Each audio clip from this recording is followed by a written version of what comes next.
हायर्सवर्थ law था कहाँ पे? This was present in the moving charges and magnetism. Basically जो तुम्हारा म्यू नॉट का जो वैल्यू होता है ना, दैट इज 4 पाई इंटू 10⁻⁻⁷। तो इस चीज को याद रखना, इनको पुट करना और फाइनली सॉल्व आउट करना। पर कैपिटल एम जो तुम मैग्नेटिक फील्ड निकाल रहे थे, तो उस वैल्यू के बराबर तुम्हें वैल्यू लाना होगा जब कोर नहीं होगा, ठीक है? तो उस चीज को हम क्या बोलते हैं? मैग्नेटिक करंट बोलते हैं। तो thus the substance develops the magnetic moment and direction opposite to the applied field and hence एक रिपल्सन सा जनरेट हो जाता है। तो इस चीज को तुम हाईलाइट कर लेना। Welcome to Study Unscripted. Myself Saket, and this is the second and the last lecture on the magnetism and matter. We have already completed our first lecture. You can check in the playlist and also in the description box. Okay, so we have already completed the major part of this chapter, which includes the introduction and the general introduction about the power magnet, the magnetic field, the dipoles, to be different thing by relating them with the electric chapter. Okay, so now we are going to start with our new topic, that is topic number 5.4. But before going to that, we are left with two in-text examples that we are going to solve. That is example number 5.3 and example number 5.4. And then we'll continue with our new topic, that is 5.4, till the points to ponder. And after that, we'll be done with this chapter. So let's get started with the example number 5.3 first. Okay. So that is, we have to see many the diagrams जो भी तुम्हारे दे रखे हैं the figure 5.6 and that is showing the magnetic field lines. Okay, तो यहाँ पे हमें decide करना है which is correct and which is wrong and we have to give the reason why it is wrong or why it is correct. So let's check the first one. तो अब इसमें ये है कि it is magnetic और electric field जो भी ये शो कर रहा है. तो फर्स्ट ऑफ ऑल अगर तुम मैग्नेटिक के टर्म्स में बात करो सो it is wrong, but in terms of electric this is correct. Because ये क्या रिप्रेजेंट कर रहा है? This is representing something a positive charge जिससे बाहर इलेक्ट्रिक फील्ड लाइंस निकल रहे हैं टू द निगेटिव या फिर तुम कह सकते हो to the infinity. But when you talk in terms of the magnetic field तो यहाँ पे जितने लाइंस बाहर निकल रहे थे फ्रॉम द सर्फेस उतने ही लाइन इनको इंटर करना था, या तुम कह सकते हो इन अ क्लोज सर्फेस जो इनका मैग्नेटिक फ्लक्स था उसको इन्होंने जीरो रखना था. But this thing is not happening in the figure A and that is why it is wrong in terms of B, but correct in terms of electric field. Now you can check B, that is the empty space and that is representing its field line. So this is also wrong because you know that either it is magnetic field or it is electric field. They never intersect each other. So you can see here intersection points are there. So this is wrong because एक point पे दो field lines के direction नहीं हो सकते. Okay. Now this is figure C and this is correct for the magnetic field. अब ये देखो ये क्या है? दिस इज अ टोरॉइड और इसके जो भी मैग्नेटिक फील्ड है दिस इज कंस्ट्रेंट, तुम कह सकते हो इन इट्स टोरॉइड ओनली, है ना? ना इससे बाहर है ना इससे अंदर की तरफ है, ये इसके सरफेस पे है. एंड एक्चुअली ये जो है ना इनके हर लूप पे करंट इनक्लोज होता है या तुम कह सकते हो कि इनके पास करंट कैरी करने का होता है. Now this is the figure D and you can say कि this is wrong in terms of the magnetic field. Why? Because यहाँ पे जो तुम्हारी फील्ड लाइंस है at the ends this is looking completely straight. So this is wrong because of that, because इनको क्या form करना था?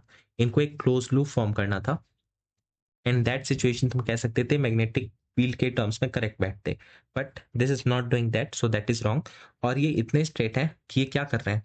This is violating the Ampere's law, है ना? तो एम्पियर्स लॉ को फॉलो नहीं करें, that is why it is wrong. Now the next figure that is E, और ये फिगर तो तुम्हारी बुक में भी दे रखा है जो टेक्स्ट वाले पोर्शन में थे. So this is perfectly correct in terms of B. Now तुम देख सकते हो यहाँ पे क्लोज लूप भी फॉर्म हो रहा है, नंबर्स ऑफ लाइन एंटरिंग और नंबर्स ऑफ लाइन लीविंग दोनों इक्वल है, that is why you can say that this is perfectly following the magnetic field का जो भी रूल होता है. नाउ दिस इज एफ, तुम देखें बोल सकते हो इनकी जो ओरिएंटेशन है दैट इज रॉन्ग और इनकी जो डायरेक्शन है ये भी गलत है. बिकॉज यहाँ पे नंबर ऑफ लाइन एंटरिंग, तो ये क्या है? यहाँ पे लीव कर रहा है, यहाँ पे इंटर किया, इनके एरो की ओरिएंटेशन को देखो तो इससे तुम्हें पता लग रहा होगा कि इट इज रॉन्ग. ठीक है. Now the next that is G. Always keep in mind ये भी रॉन्ग है.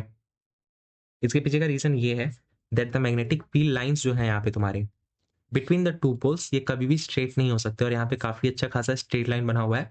एंड दैट इज वाई तुम्हारे पास जब भी ऐसा स्ट्रेट बनता है ना तो तुम कह सकते हो कि यहाँ पे जो एम्पियर्स के जो लॉ होते हैं वो वॉयलेट होते हैं, and that is why it is wrong again. Now अब इनका जो बुक के हिसाब से जो डेफिनेशन है उसको हम देख लेते हैं, बिकॉज तुमने बेसिकली जो तुम देख के जो पता कर सकते हो in your exams you have learn that. Now we have to go through the text कि इसमें कुछ एक्स्ट्रा पॉइंट है जिससे स्टेटमेंट वाले क्वेश्चंस क्रिएट हो सकते हैं, तो उसको हम चेक कर लेते हैं. तो ये पहले के लिए जो रॉन्ग स्टेटमेंट था, तो इसके पहले हम फिगर को देख लेते हैं. तो पहले इसका फिगर दिखता कैसा था? इसका फिगर कुछ ऐसा दिखता था. ओके. यहाँ पे फील्ड लाइंस बाहर की तरफ निकलते हुए दिख रहे थे for the first one. So अब ये तो रॉन्ग था, वी नो दैट। नाउ इसके स्टेटमेंट को देखो कि इन्होंने क्या बोला है। तो पहला, that is wrong. So magnetic field lines can never emanate, या फिर तुम कह सकते हो emerge from a point as shown in the figure. Okay, we know that, because इतने भी स्ट्रेट नहीं हो सकते। Now over any close surface the net flux B must always be zero. तो इस पॉइंट को तुम हाईलाइट कर सकते हो, बिकॉज इससे स्टेटमेंट वाले क्वेश्चन क्रिएट हो सकते हैं। ऑलवेज टर्म इंपॉर्टेंट है। ओके, इसको ऑलवेज को हाईलाइट कर लो, always. Now pictorially many field lines should seems to enter the surface as the number of lines leaving it। तो तुम्हें पता होना चाहिए कि फ्लक्स का ये डिफिनेशन होता है, जितने लाइन बाहर गए उतने लाइन अंदर जाना चाहिए था, एंड सम टोटल उनका जीरो हो जाता है। The field line shown in fact represent the electric field of long positively charged wire. That is why from positive to infinity ये जा सकते हैं, बिकॉज जो इलेक्ट्रिक फील्ड लाइन्स होते हैं वो पॉजिटिव से निगेटिव की तरफ ट्रेवल करते हैं, या फिर तुम कह सकते हो पॉजिटिव से इन्फिनिटी की तरफ ट्रेवल करते हैं। नाउ फिगर 2, ये किसके लिए था? ये उनके लिए था जहां पे इंटरसेक्शन तुम्हें दिख रहा था कुछ ऐसा। तो ये भी रॉन्ग था for both electric and magnetic. तो यहाँ पे देख लो कुछ इंपॉर्टेंट पॉइंट जिसको तुम निकाल सकते हो यहाँ से। So magnetic field lines like electric field lines can never cross each other, we know this, because otherwise the direction of the field at any point of the intersection is ambiguous, and from here assertion reason के questions बन सकते हैं। ठीक है, तो एजर्सन में ये डालेंगे कि can never cross each other, और रीजन क्या होगा? The reason would be otherwise the direction of the field at that point of intersection is ambiguous। तो इस चीज को बस ध्यान दे दो। ठीक है, so there is further error in the figure.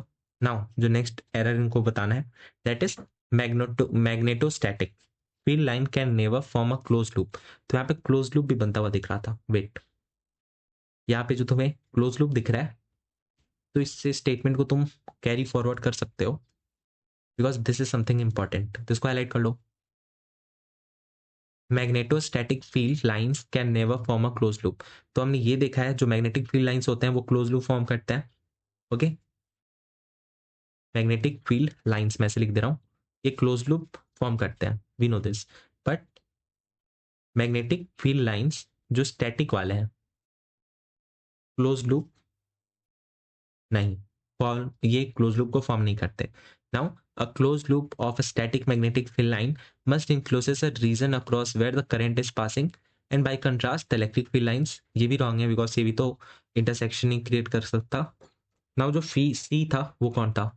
सी वाला टोरॉइड के लिए था तुम्हारे। ठीक है, तो टोरॉइड कैसा दिखता है? टोरॉइड कुछ ऐसा दिखता है, और यहाँ पे वाइंडिंग्स होती हैं ढेर सारी। So it's just like a solenoid.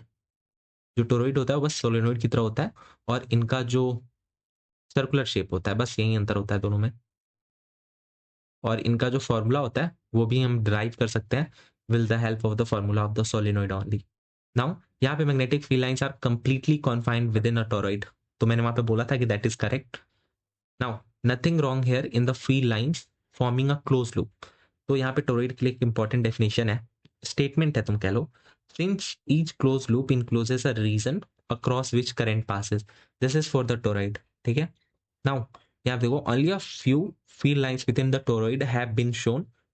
जो तुम्हारे फिगर यहाँ पे शो कर रखा था, यहाँ पे सिर्फ कुछ ही फील्ड लाइंस को शो करा गया था, बिकॉज अदरवाइज तुम्हें उसको रीड करना मुश्किल हो जाता। ठीक है, नाउ जो डी है वो किसके लिए है? डी था तुम्हारे कुछ ऐसे फिगर के लिए।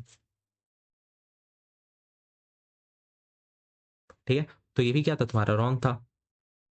और इसके पीछे का रीजन क्या था? That field lines due to a solenoid at it ends and outside can not be so completely straight, because जब भी ये कंप्लीटली स्ट्रेट होता है, ये क्या होते हैं? ये वायलेट कर रहे होते हैं एम्पियर्स लॉ को। सो this is again important statement, जिससे क्वेश्चंस क्रिएट हो सकते हैं without giving the figure only.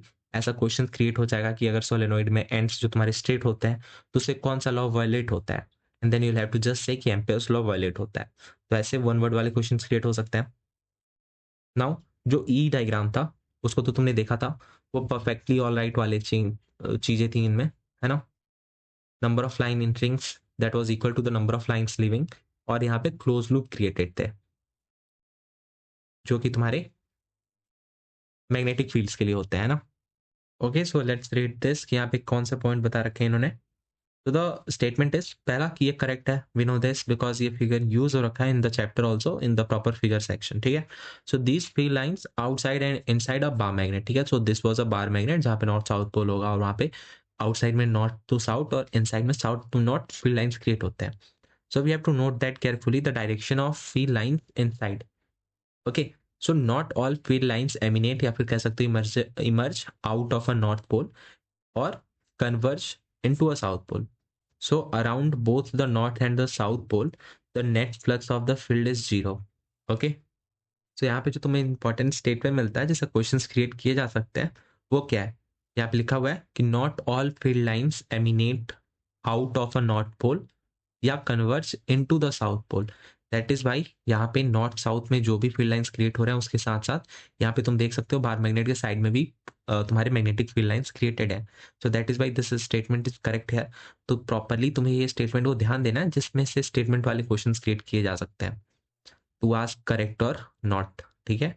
So you have to से कि हाँ करेक्ट होता है कि सारे के सारे जो फील्ड लाइंस होते हैं कोई जरूरी नहीं है कि वो इमर्ज करे फ्रॉम द नॉर्थ ओनली या फिर वो जाके कन्वर्स कर जाए in the south only. It's not always correct. Okay, ये करेक्ट है बट फील्ड लाइंस इसके अलावा भी जनरेट किए जा सकते हैं, ठीक है। नाउ पॉइंट नंबर एफ, ये क्या था? ये दो ऐसे ऑब्जेक्ट से थे जो कंडक्टर थे और इनके बीच में फील्ड लाइंस क्रिएटेड थे मैग्नेटिक के, ठीक है। और यहाँ पे इनका जो ओरिएंटेशन था वो कुछ ऐसा था जो कि करेक्ट नहीं था। यहाँ पे एंटरिंग और लिविंग वाले में कुछ प्रॉब्लम थे बिकॉज अंदर की तरफ जो तुम्हारे फील्ड लाइंस थे उनके डायरेक्शन अपोजिट थे जिनसे होना चाहिए था। तो दैट इज वाई ये रॉन्ग थे। एंड यहाँ पे देखो the field lines can not possibly represent the magnetic field because उनके जो डायरेक्शन है वो ओरिएंटेशन ही गलत था। So look at the upper region, all the field lines seems to emanate that is emerge out of the shaded plate and the net flux through the surface surrounding the shaded plate is not zero। यहाँ पे statement ये है कि इनका जो net flux था वो zero नहीं था। सो that is why it's wrong also and this is also impossible for a magnetic field. The given field lines in fact shows the electrostatic field lines around the positively charged upper plate and a negatively charged lower plate, ठीक है। तो यहाँ पे देखो जहां से तुम्हारे field lines निकल रहे हैं ये कौन से हैं? पॉजिटिवली चार्ज, और जहां पे फील्ड लाइंस एंटर हो रहा है that is behaving like a negatively charge plate. And on the basis of this तुम कह सकते हो कि ये सॉरी इलेक्ट्रोस्टैटिक फील्ड लाइंस को तुम्हारे क्रिएट कर रहे हैं, ठीक है। तो नेक्स्ट वन, ये क्या है? ये भी रॉन्ग था। और ये किसके लिए बोल रहा है? ये इसके लिए बोल रहा है बिकॉज इनके जो ओरिएंटेशन थे फील्ड लाइंस के वो काफी स्ट्रेट थे और इतने स्ट्रेट जनरली होते नहीं है। यहाँ पे अगर तुम इनको जूम करके देखो ये काफी ज्यादा स्ट्रेट है और ऐसा ये जनरली होता नहीं है, ठीक है। बिकॉज अगर इतना स्ट्रेट होगा तो एम्पेयर्स लॉ को ये इनवैलिड कर देगा and that is why we are saying this कि ये गलत है। तो यहाँ पे देखो magnetic field lines between the two pole pieces, north कह लो साउथ कह लो, can not be precisely straight at the ends, okay, because some fringes of the lines is inevitable, otherwise the Ampere's law is violated, and this is also true for the electrostatic field lines या तुम कह सकते हो electric field line. तो इन statements को ध्यान देना, ठीक है। और यहाँ पे जो सबसे इंपॉर्टेंट पॉइंट मुझे लगा है वो था ये वाला, the magnetostatic field line can never form a closed loop. तो इस चीज को ध्यान देना, ऐसे मैग्नेटिक फील्ड लाइन जो स्टैटिक होते हैं या तुम कह सकते हो मैग्नेटोस्टैटिक फील्ड लाइंस कभी भी क्लोज लूप फॉर्म नहीं करते।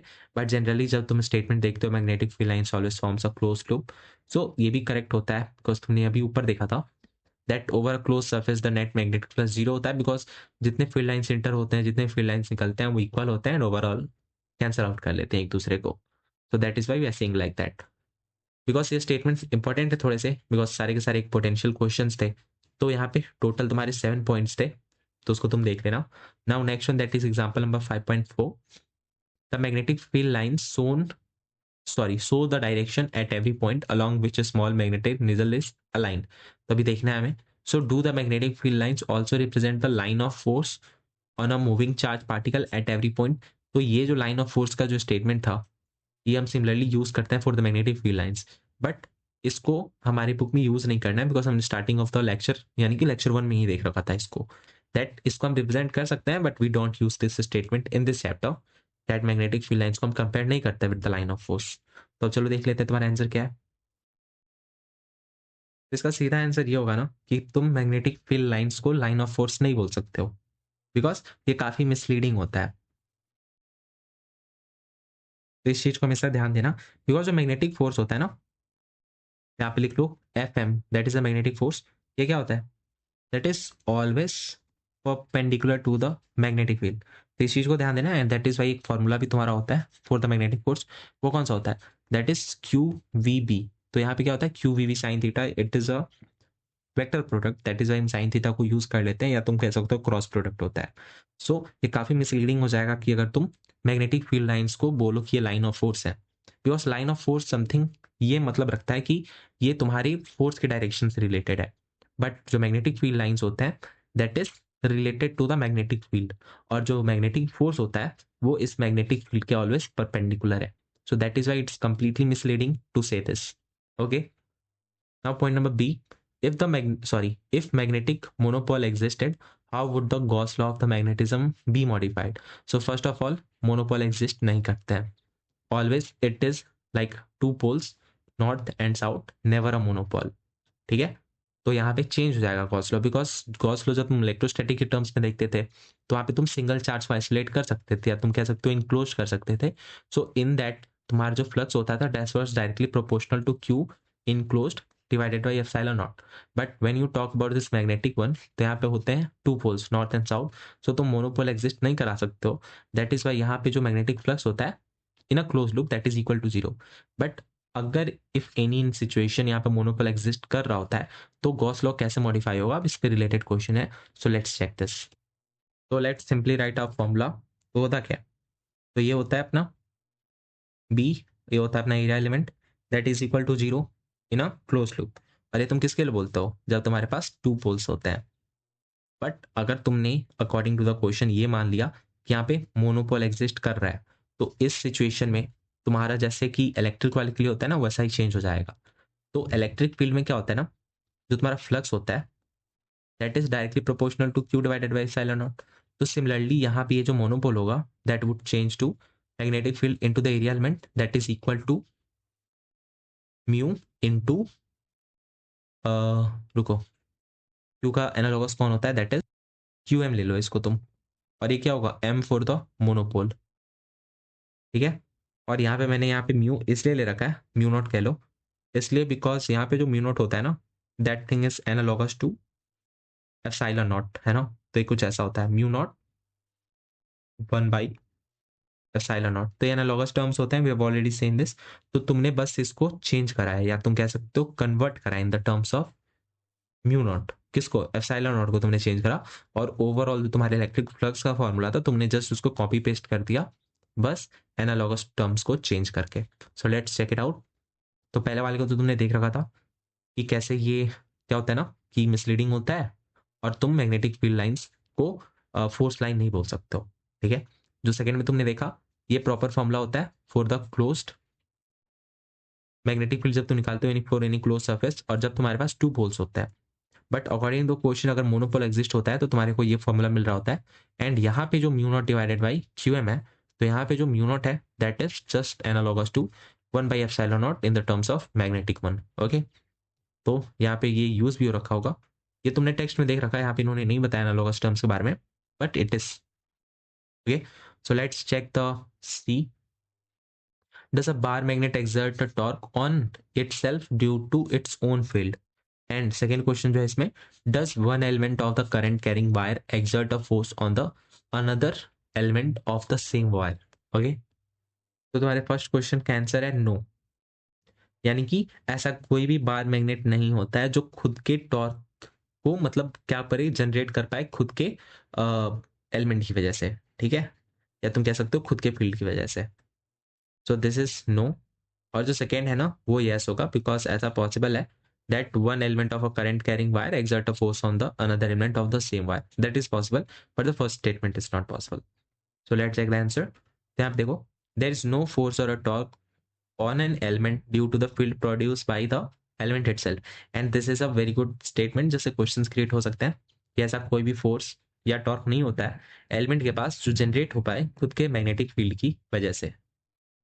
ठीक है, जो सेकेंड स्टेटमेंट था कि देयर इज अ फोर्स या टॉर्क ऑन वन एलिमेंट या on an element of the wire because of the other one, तो ऐसा ये पॉसिबल है। बट यहाँ पे इस चीज को ध्यान देना, एक स्पेशल केस बता रखा है, जब कोई स्ट्रेट वायर होता है तो उस कंडीशन में यहाँ पे जो फोर्स होता है वो जीरो हो जाता है, तो बस इस स्टेटमेंट को याद रखना। ठीक है, तो देखो, अगर तुम्हें परफेक्ट इसका वो चाहिए ना एक्सप्लेनेशन, तो ध्यान से सुन मैं क्या बोल रहा हूँ। सपोज करो एक सिंगल एलिमेंट है within a current carrying wire, so that will not experience any force और torque due to the magnetic field it generates itself. ये किसके लिए? When there is only one element, तब वो element खुद की वजह से कोई भी तुम्हारा फोर्स एक्सपीरियंस नहीं करेगा या टॉर्क एक्सपीरियंस नहीं करेगा खुद के मैग्नेटिक फील्ड की वजह से। ओके, बट अगर सेम वायर है या सेम कंडक्टर है जो भी है और वहां पे नंबर ऑफ एलिमेंट्स हैं, so in that situation experience करेगा फोर्स या torque due to the magnetic field produced by the other element within the same wire. Okay, so this is a perfect क्या कह सकते हो explanation for this. सो बस इसे याद रख लेना। Now next one, the magnetic field arises due to the change in motion. Yes, we know this. And can a system have a magnetic moment even though its net charge is zero? तो ये थोड़ा सा confusing है, so let's discuss. तो देखो, the average of the charge in the system में be zero, yet the mean of the magnetic movement due to the various current loops may not be zero. तो यहाँ पे may term use हो रहा है। So we will come across such examples in connection with the paramagnetic material where atoms have a net dipole moment, दो इनका जो net charge होता है वो जीरो होता है। So yes, that is possible in which type of material? That is the paramagnetic material. Okay, so let's move to our next topic, that is topic number 5.4, magnetization and the magnetic intensity. So first of all, तो magnetization को represent कैसे करते हो? Okay, so this magnetization is represented by capital M, और जो तुम्हारा magnetic intensity होता है that is represented by the capital H. Okay, basically जो तुम्हारे यहाँ पे magnetization है that is referring या representing the magnetic movement per unit volume of the material. तो यहाँ पे जो capital M है that is equal to magnetic movement per unit volume, और मैग्नेटिक मूवमेंट तुम्हें पता होता है that is current into area, और इसको तुम वॉल्यूम से डिवाइड करोगे तो फाइनली क्या मिलेगा तुम्हें? करंट डिवाइडेड विद लेंथ, यानी कि ऐसा कुछ वैल्यू मिलता है जिससे तुम इसकी डायमेंशन की पता कर सकते हो। तो इतना याद रखना, यहाँ पे जो m है कैपिटल और जो h है ये दोनों इक्वल है इन terms of the dimension, because दोनों के डायमेंशन सेम होते हैं। इनके फॉर्मूले इक्वल नहीं है, I am not saying that, but इनका जो डायमेंशन है that thing is equal. Okay, so let get started with the topic given here. Okay, so यहाँ पे जो फर्स्ट लाइन है दैट इज रिटन हियर कि यहाँ पे जो अर्थ होता है उनके पास अबाउंडेड मतलब बहुत ज़्यादा मटेरियल में वैराइटीज यानी कि लार्ज वैरायटी ऑफ एलिमेंट और कंपाउंड्स होते हैं। यू नो दैट, जो तुमने केमिस्ट्री में ऑलरेडी देख रखा है, जो डिफरेंट एलिमेंट्स पाए जाते हैं, इनके साथ साथ हम डिफरेंट एलिमेंट्स को लेकर न्यू अलॉयज की फॉर्मेशन भी करते हैं। Along with that compounds and even the elements हम फॉर्म करते हैं with this variety of element which is present in the earth. Now one would like to classify the magnetic properties of these substances। अब in terms of हम different इनकी magnetic properties को देखते हैं, जो paramagnetic, ferromagnetic and timagnetic निकल के आता है। So in the present section we define and explain the certain terms which will help us to carry out this exercise।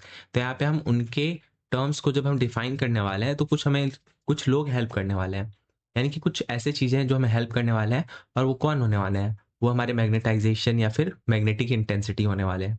Okay, so this is just like an introductory portion before going to the main topic.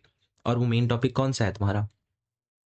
This is your main topic, that is the magnetic property of material. But before going to that will have to just learn some tools जिसकी वजह से हम इनको classify करने में आसानी रख सकेंगे। तो चलो पहला वाले को देखते हैं, that is represented by the capital और ये क्या है? क्या that is the magnetization. So let's read it. So we have seen that a circulating electron in an atom has a magnetic movement, और इस चीज को तुम हाईलाइट करने वाले हो बिकॉज इससे क्वेश्चंस क्रिएट हो सकते हैं। सर्कुलेटिंग इलेक्ट्रॉन जो होते हैं एटॉम में, और वो जो इलेक्ट्रॉन है वो ऑर्बिट में सर्कुलेट होते हुए, है ना, तो उनके पास होता है मैग्नेटिक मूवमेंट, यानी कि I/A। Now in bulk material this movement add up vectorly and can give a net magnetic movement which is non zero.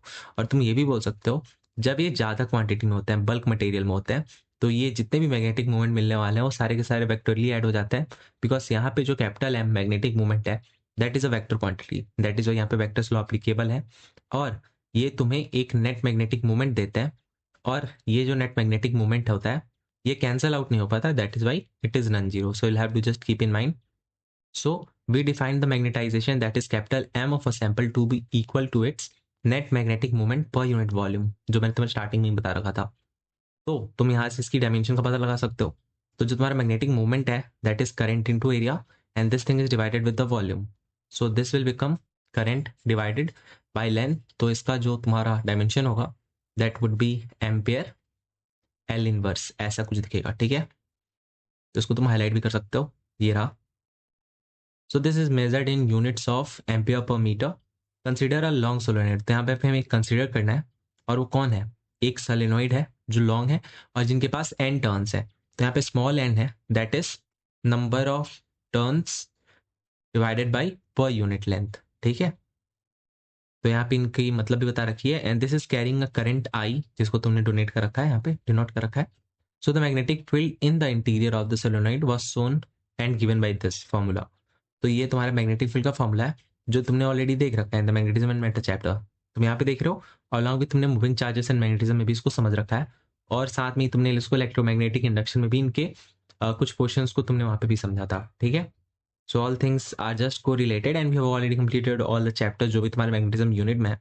And we are covering in the last ये जो चैप्टर है magnetism movement and matter. तो इस चीज़ को तुम देख लेना. ठीक है, जो मेन वाले चैप्टर्स थे हमने कवर कर रखे थे, इससे एक या दो क्वेश्चन जो भी बनेंगे तो तुम कर सकते हो. तो ये जो तुम्हारा mu naught into N into I है, तो this is the formula for your solenoid, जहाँ पे तुम इनकी मैग्नेटिक फील्ड को पता कर सकते हो. और वो कहाँ पे होना चाहिए, कहाँ पे तुम पता कर रहे हो, that is interior of the solenoid. ठीक है, so if the interior of the solenoid is filled with a material with a non zero magnetization, the field inside the solenoid will be greater than the B naught. देखो अब actually हो क्या रहा है, तुमने ये देखा था यहाँ पे जो मैग्नेटिक मूवमेंट्स होते हैं, ओके, तो उनके पर यूनिट वॉल्यूम पे तुम क्या निकालते हो, मैग्नेटाइजेशन निकालते हो. तो यहाँ पे जो मैग्नेटाइजेशन होता है वो सारे के सारे वेक्टोरली ऐड हो जाते हैं, and this things are non zero.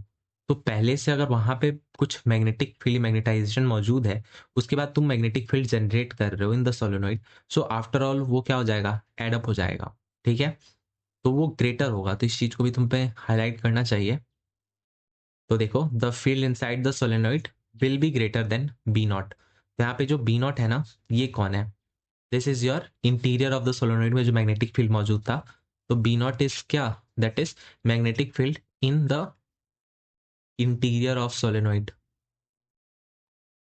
और यहाँ पे जो तुमने बी एम निकाला है ये कौन है, वो ये है the interior of the solenoid that is filled with a material with a non zero magnetization. तो उसका magnetic field. And finally you are just adding both them, because दोनों के दोनों क्या है, this are the vector quantities. तो यहाँ पे देखो, where B M is the field contributed by the material core, okay, it turns out that the additional field Bm is proportional to the magnetization capital M of the material. और इसको हम express करते हैं with the help of this formula. तो this formula is also important. Basically यहाँ पे जो भी फॉर्मूले मिलने वाले हैं all are important. ठीक है, ये हमें पहला फॉर्मूला मिला था. उससे पहले हमें कौन सा फॉर्मूला मिला था, बी नॉट का, that is mu naught N I. उसके बाद हमें मिला था for capital M, that was magnetic moment divided by volume. ये तीन फॉर्मूले थे. ये चौथा फॉर्मूला में मिल गया, that is mu naught M. यहाँ पे जो कैपिटल एम है ना, इस चीज को ध्यान देना. ठीक है, that is the magnetisation. Okay, और तुमने मैग्नेटाइजेशन का पहले फॉर्मूला देख रखा है, वो क्या होता है, magnetic moment per unit volume.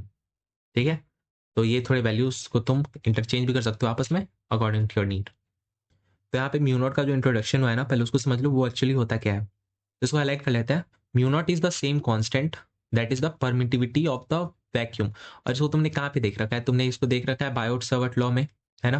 और ये बायोट-सावर्ट लॉ था कहाँ पे, this was present in the moving charges and magnetism. Basically जो तुम्हारा म्यू नॉट का जो वैल्यू होता है ना, दैट इज 4 पाई इंटू 10⁻⁻⁷. तो इस चीज को याद रखना, इनको पुट करना और फाइनली सॉल्व आउट करना. नाउ जो अपना सेकेंड जो पॉइंट था, जो टॉपिक का हेडिंग था, that was the magnetic intensity. अब इसका यहाँ पे इंट्रोडक्शन हो रहा है with the capital H. Okay, तो इसका जो मतलब क्या होता है उसको पहले समझो. तो इसकी जो फॉर्मूले को जो तुमने पुट करा है, दैट थिंग इज इंपॉर्टेंट यार. ओके, देखो ये एक्चुअल में होता क्या है ना, ये जो मैग्नेटिक इंटेंसिटी होती है जिसको तुम ऐसे प्रेजेंट करते हो, बेसिकली होता ये है, सोचो कि कोई मैग्नेटिक फील्ड है, सपोज करो बी नॉट, तो इसकी वैल्यू क्या होती है, mu naught into N into I, है ना। तो अगर तुमने इसको म्यू नॉट से डिवाइड कर दिया ना, so this thing becomes the magnetic intensity. Okay, तो तुम इसमें ऐसा बोल सकते हो, intensity of B naught depend on the medium but B does, है ना। तो यहाँ पे ये पता चलता है कि ये जो एच है that is the magnetic intensity, ये इंडिपेंडेंट होता है म्यू नॉट के। ओके, बिकॉज यहाँ पे जो म्यू नॉट में तुम्हें म्यू नॉट मिलने वाला था उसको तो इसने कैंसिल आउट कर देना है। सिमिलरली तुम यहाँ पे ये फॉर्मूले को देख रहे हो, और फाइनली तुम ये भी कह सकते हो कि ये जो एच है और यहाँ पे जो कैपिटल एम मिलने वाला है, दोनों का डायमेंशन भी सेम होने वाला है। ओके, तो यहाँ पे इन्होंने इन वर्ड को यूज कर रखा है कि where H has the same dimension as M, और इनको मेजर करते हैं in terms of ampere per metre. And finally you are going to write your total magnetic field, जिसको तुम बी से रिप्रेजेंट करते हो, and here is your answer. ठीक है, तो तुमने एच प्लस एम करा है और इनको मल्टीप्लाई करा है with help of mu naught, then you will get your B, that is the total magnetic field. और तुमने बी का एक और फॉर्मूला ऑलरेडी देख रखा है, वो क्या था, B naught plus B M. ठीक है, तो इस चीज को ध्यान देना। और बेसिकली ये जो एच होता है ना यहाँ पे, ये एक्सटर्नल मैग्नेटिक फील्ड की वजह से भी होता है, ऐसे भी तुम बोल सकते हो। So let's read the text और उसको फिर हम समराइज करते हैं। We repeat are defining procedure. We have partition the contribution of total magnetic field inside a sample into two parts, यानी कि जो भी हमारा सोलेनोइड जो भी सैंपल था उसके अंदर जो भी मैग्नेटिक फील्ड मौजूद है उसको हमने अपने दो भाग में बांटा। तो पहला जो देखो, पहला भाग क्या बोल रहा है, the first part, one due to the external factor such as the current in the solenoid. तो एक्सटर्नल फैक्टर है जो करंट सोलेनोइड के अंदर मौजूद है, और इसको हम रिप्रेजेंट करते हैं with the help of capital H, that is the magnetic intensity. ठीक है, और जो अदर है तो इसको भी तुम हाईलाइट कर लो, other due to the specific nature of the magnetic material, जिसको तुम एम बोलते हो, यानी कि magnetic movement per unit volume. तो यहाँ पे जो कैपिटल एम है तुम कह सकते हो कि this is because of the intrinsic nature. ठीक है, उसके अंदर की नेचर की वजह से तुम बोल रहे हो, बट यहाँ पे जो एच आ रहा है that is because of the external, है ना। एक्सटर्नल कंडीशंस इसको चेंज कर सकते हैं या मॉडिफाई कर सकते हैं। सो आफ्टर ऑल इन दोनों को लेने के बाद तुम क्या बोल पाते हो, अपने जो नेट मैग्नेटिक फील्ड होता है, फॉर एग्जाम्पल तुमने सोलिनोइड ले रखा है, उनको तुम बता पा रहे हो कैसे, B naught plus B M, या फिर तुम म्यू नॉट अंडर जो भी है ब्रैकेट के अंदर एच प्लस एम, ऐसा करके बता पा रहे हो। तो एच जो है that is because of the external things, जो भी तुम्हारा एक्सटर्नल करंट है इन द सोलेनोइड, और ये जो एम है that is because of the intrinsic nature, जो उनका प्रॉपर्टी है, जो भी तुम मटेरियल यूज कर रहे हो उनकी। ठीक है, so both the terms are important यार, एच प्लस एम, बस इतना अपने दिमाग में क्लियर रखना। H that is just related to the external things, that is the external current जो फील्ड में है, करंट जो तुम्हारा फ्लो हो रहा है, जो भी तुम्हारे सोलेनोइड है वहां पे, और जो कैपिटल एम है that is because of the nature of the magnetic material. ठीक है, so the latter quantity can be influenced by the external force, this influence in mathematically expressed as. तो अब ऐसा है नहीं कि यहाँ पे जो एम है कैपिटल वो इन्फ्लुएंस नहीं हो सकता है, वो भी इन्फ्लुएंस हो सकता है। तो यहाँ पे जो लेटर लिख रखा है ना, इस वर्ड को समझना। ठीक है, बार बार ये तुम्हारे क्वेश्चंस में मिलते होंगे, फॉर्मर यूज कर दिया या फिर उन्होंने लेटर यूज कर दिया। तो जब भी ये टर्म्स आते हैं ना, वहां पे देखना कि कहीं वहां पे दो वर्ड होते होंगे। फॉर एग्जाम्पल यहाँ पे वन है और यहाँ पे टू है, कहाँ गया two, this is the other, है ना। तो यानी कि जो वन है इसको तुम बोलोगे फॉर्मर, जो तुम पहले स्टेटमेंट में जिनके बारे में बातें कर रहे हो, और जो सेकंड स्टेटमेंट में तुमने जिनके बारे में बात करा उनको तुम लेटर बोलते हो। तो यहाँ पे हमने सेकंड स्टेटमेंट में बातें करा है फॉर द कैपिटल एम, तो यहाँ पे जो वर्ड हुआ है ना द लेटर क्वांटिटी, यानी कि ये बोलना चाहता है कि the quantity that is the capital M, उसको इन्होंने लेटर क्वांटिटी बोला है। तो कंफ्यूज मत होना, क्वेश्चन में से कई टाइप के तुम्हें मिलते होंगे जो वर्ड के साथ जम्बलिंग करके प्ले करते हैं। So just keep this thing clear in your mind. Okay, तो यहाँ पे ये बोल रहा है ये जो कैपिटल एम है दैट इज द मैग्नेटाइजेशन, ये भी डिपेंडेंट है कैपिटल एच पे, और कैपिटल एच क्या है, that is the magnetic intensity.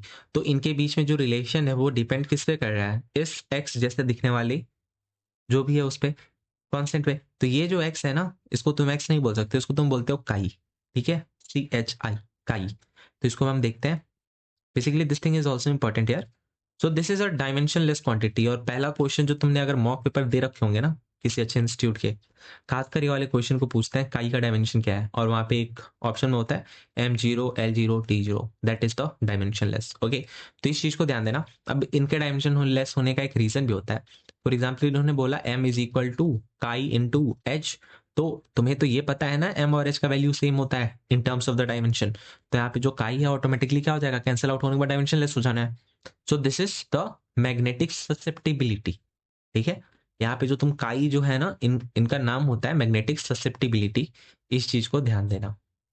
And magnetic susceptibility is a dimensionless quantity, so it is measure of how the magnetic material responds to an external field.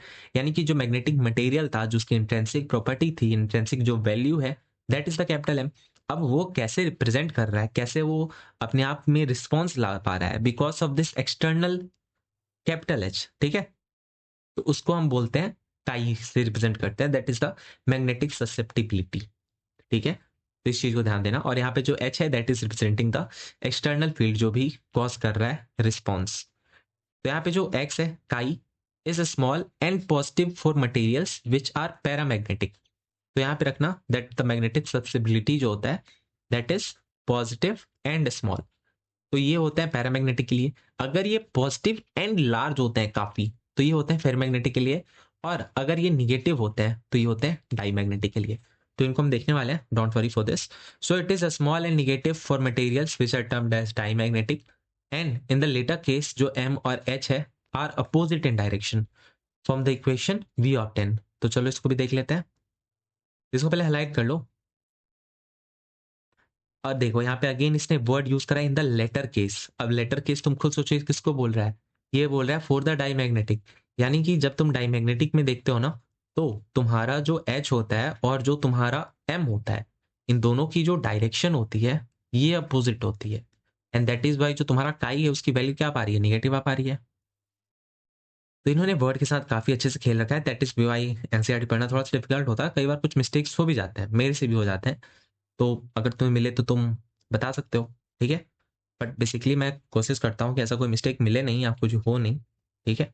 But everyone is human and error are possible की हो जाए, ठीक है। तो यहाँ पे जो latter case है that is capital M, that is capital H, तो इस चीज को ध्यान देना। और ये अपोजिट डायरेक्शन है, और अपोजिट कहाँ पे है, इन द डाईमैग्नेटिक। एंड यहाँ पे जो कैपिटल बी है, अब कैपिटल बी का हमने फॉर्मूला देखा था डिफरेंट डिफरेंट।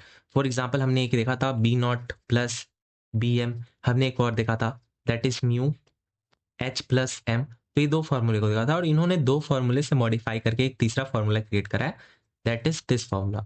तो इसमें तुम ये भी बोल सकते हो ना, इस फॉर्मूले को अगर तुम ब्रेक डाउन करके लिखो तो क्या होगा, mu naught plus mu, wait mu naught into H plus mu naught magnetic susceptibility जो भी है विद द कैपिटल एच। इस फॉर्मूले को तुमने ऐसे मॉडिफाई कर दिया, तो ये तुम्हारा थर्ड फॉर्मूला क्रिएट हो जाएगा। तो बेसिकली तुम्हें क्या पता होना चाहिए, तुम्हें बेसिक एप्लीकेशंस पता होना चाहिए, और उसके बाद तुम उसको कन्वर्ट करते रहो, that's up to you. Okay, basically अब देखो इसमें तुम सोच रहे होगे कि हुआ क्या। तो यहाँ पे जो मैग्नेटिक ससेप्टिबिलिटी और जो एच है, जिसको तुम काई और एच भी बोल दो, तो बेसिकली तुमने एक फॉर्मूला देखा था, दैट वाज दिस फॉर्मूला, ठीक है।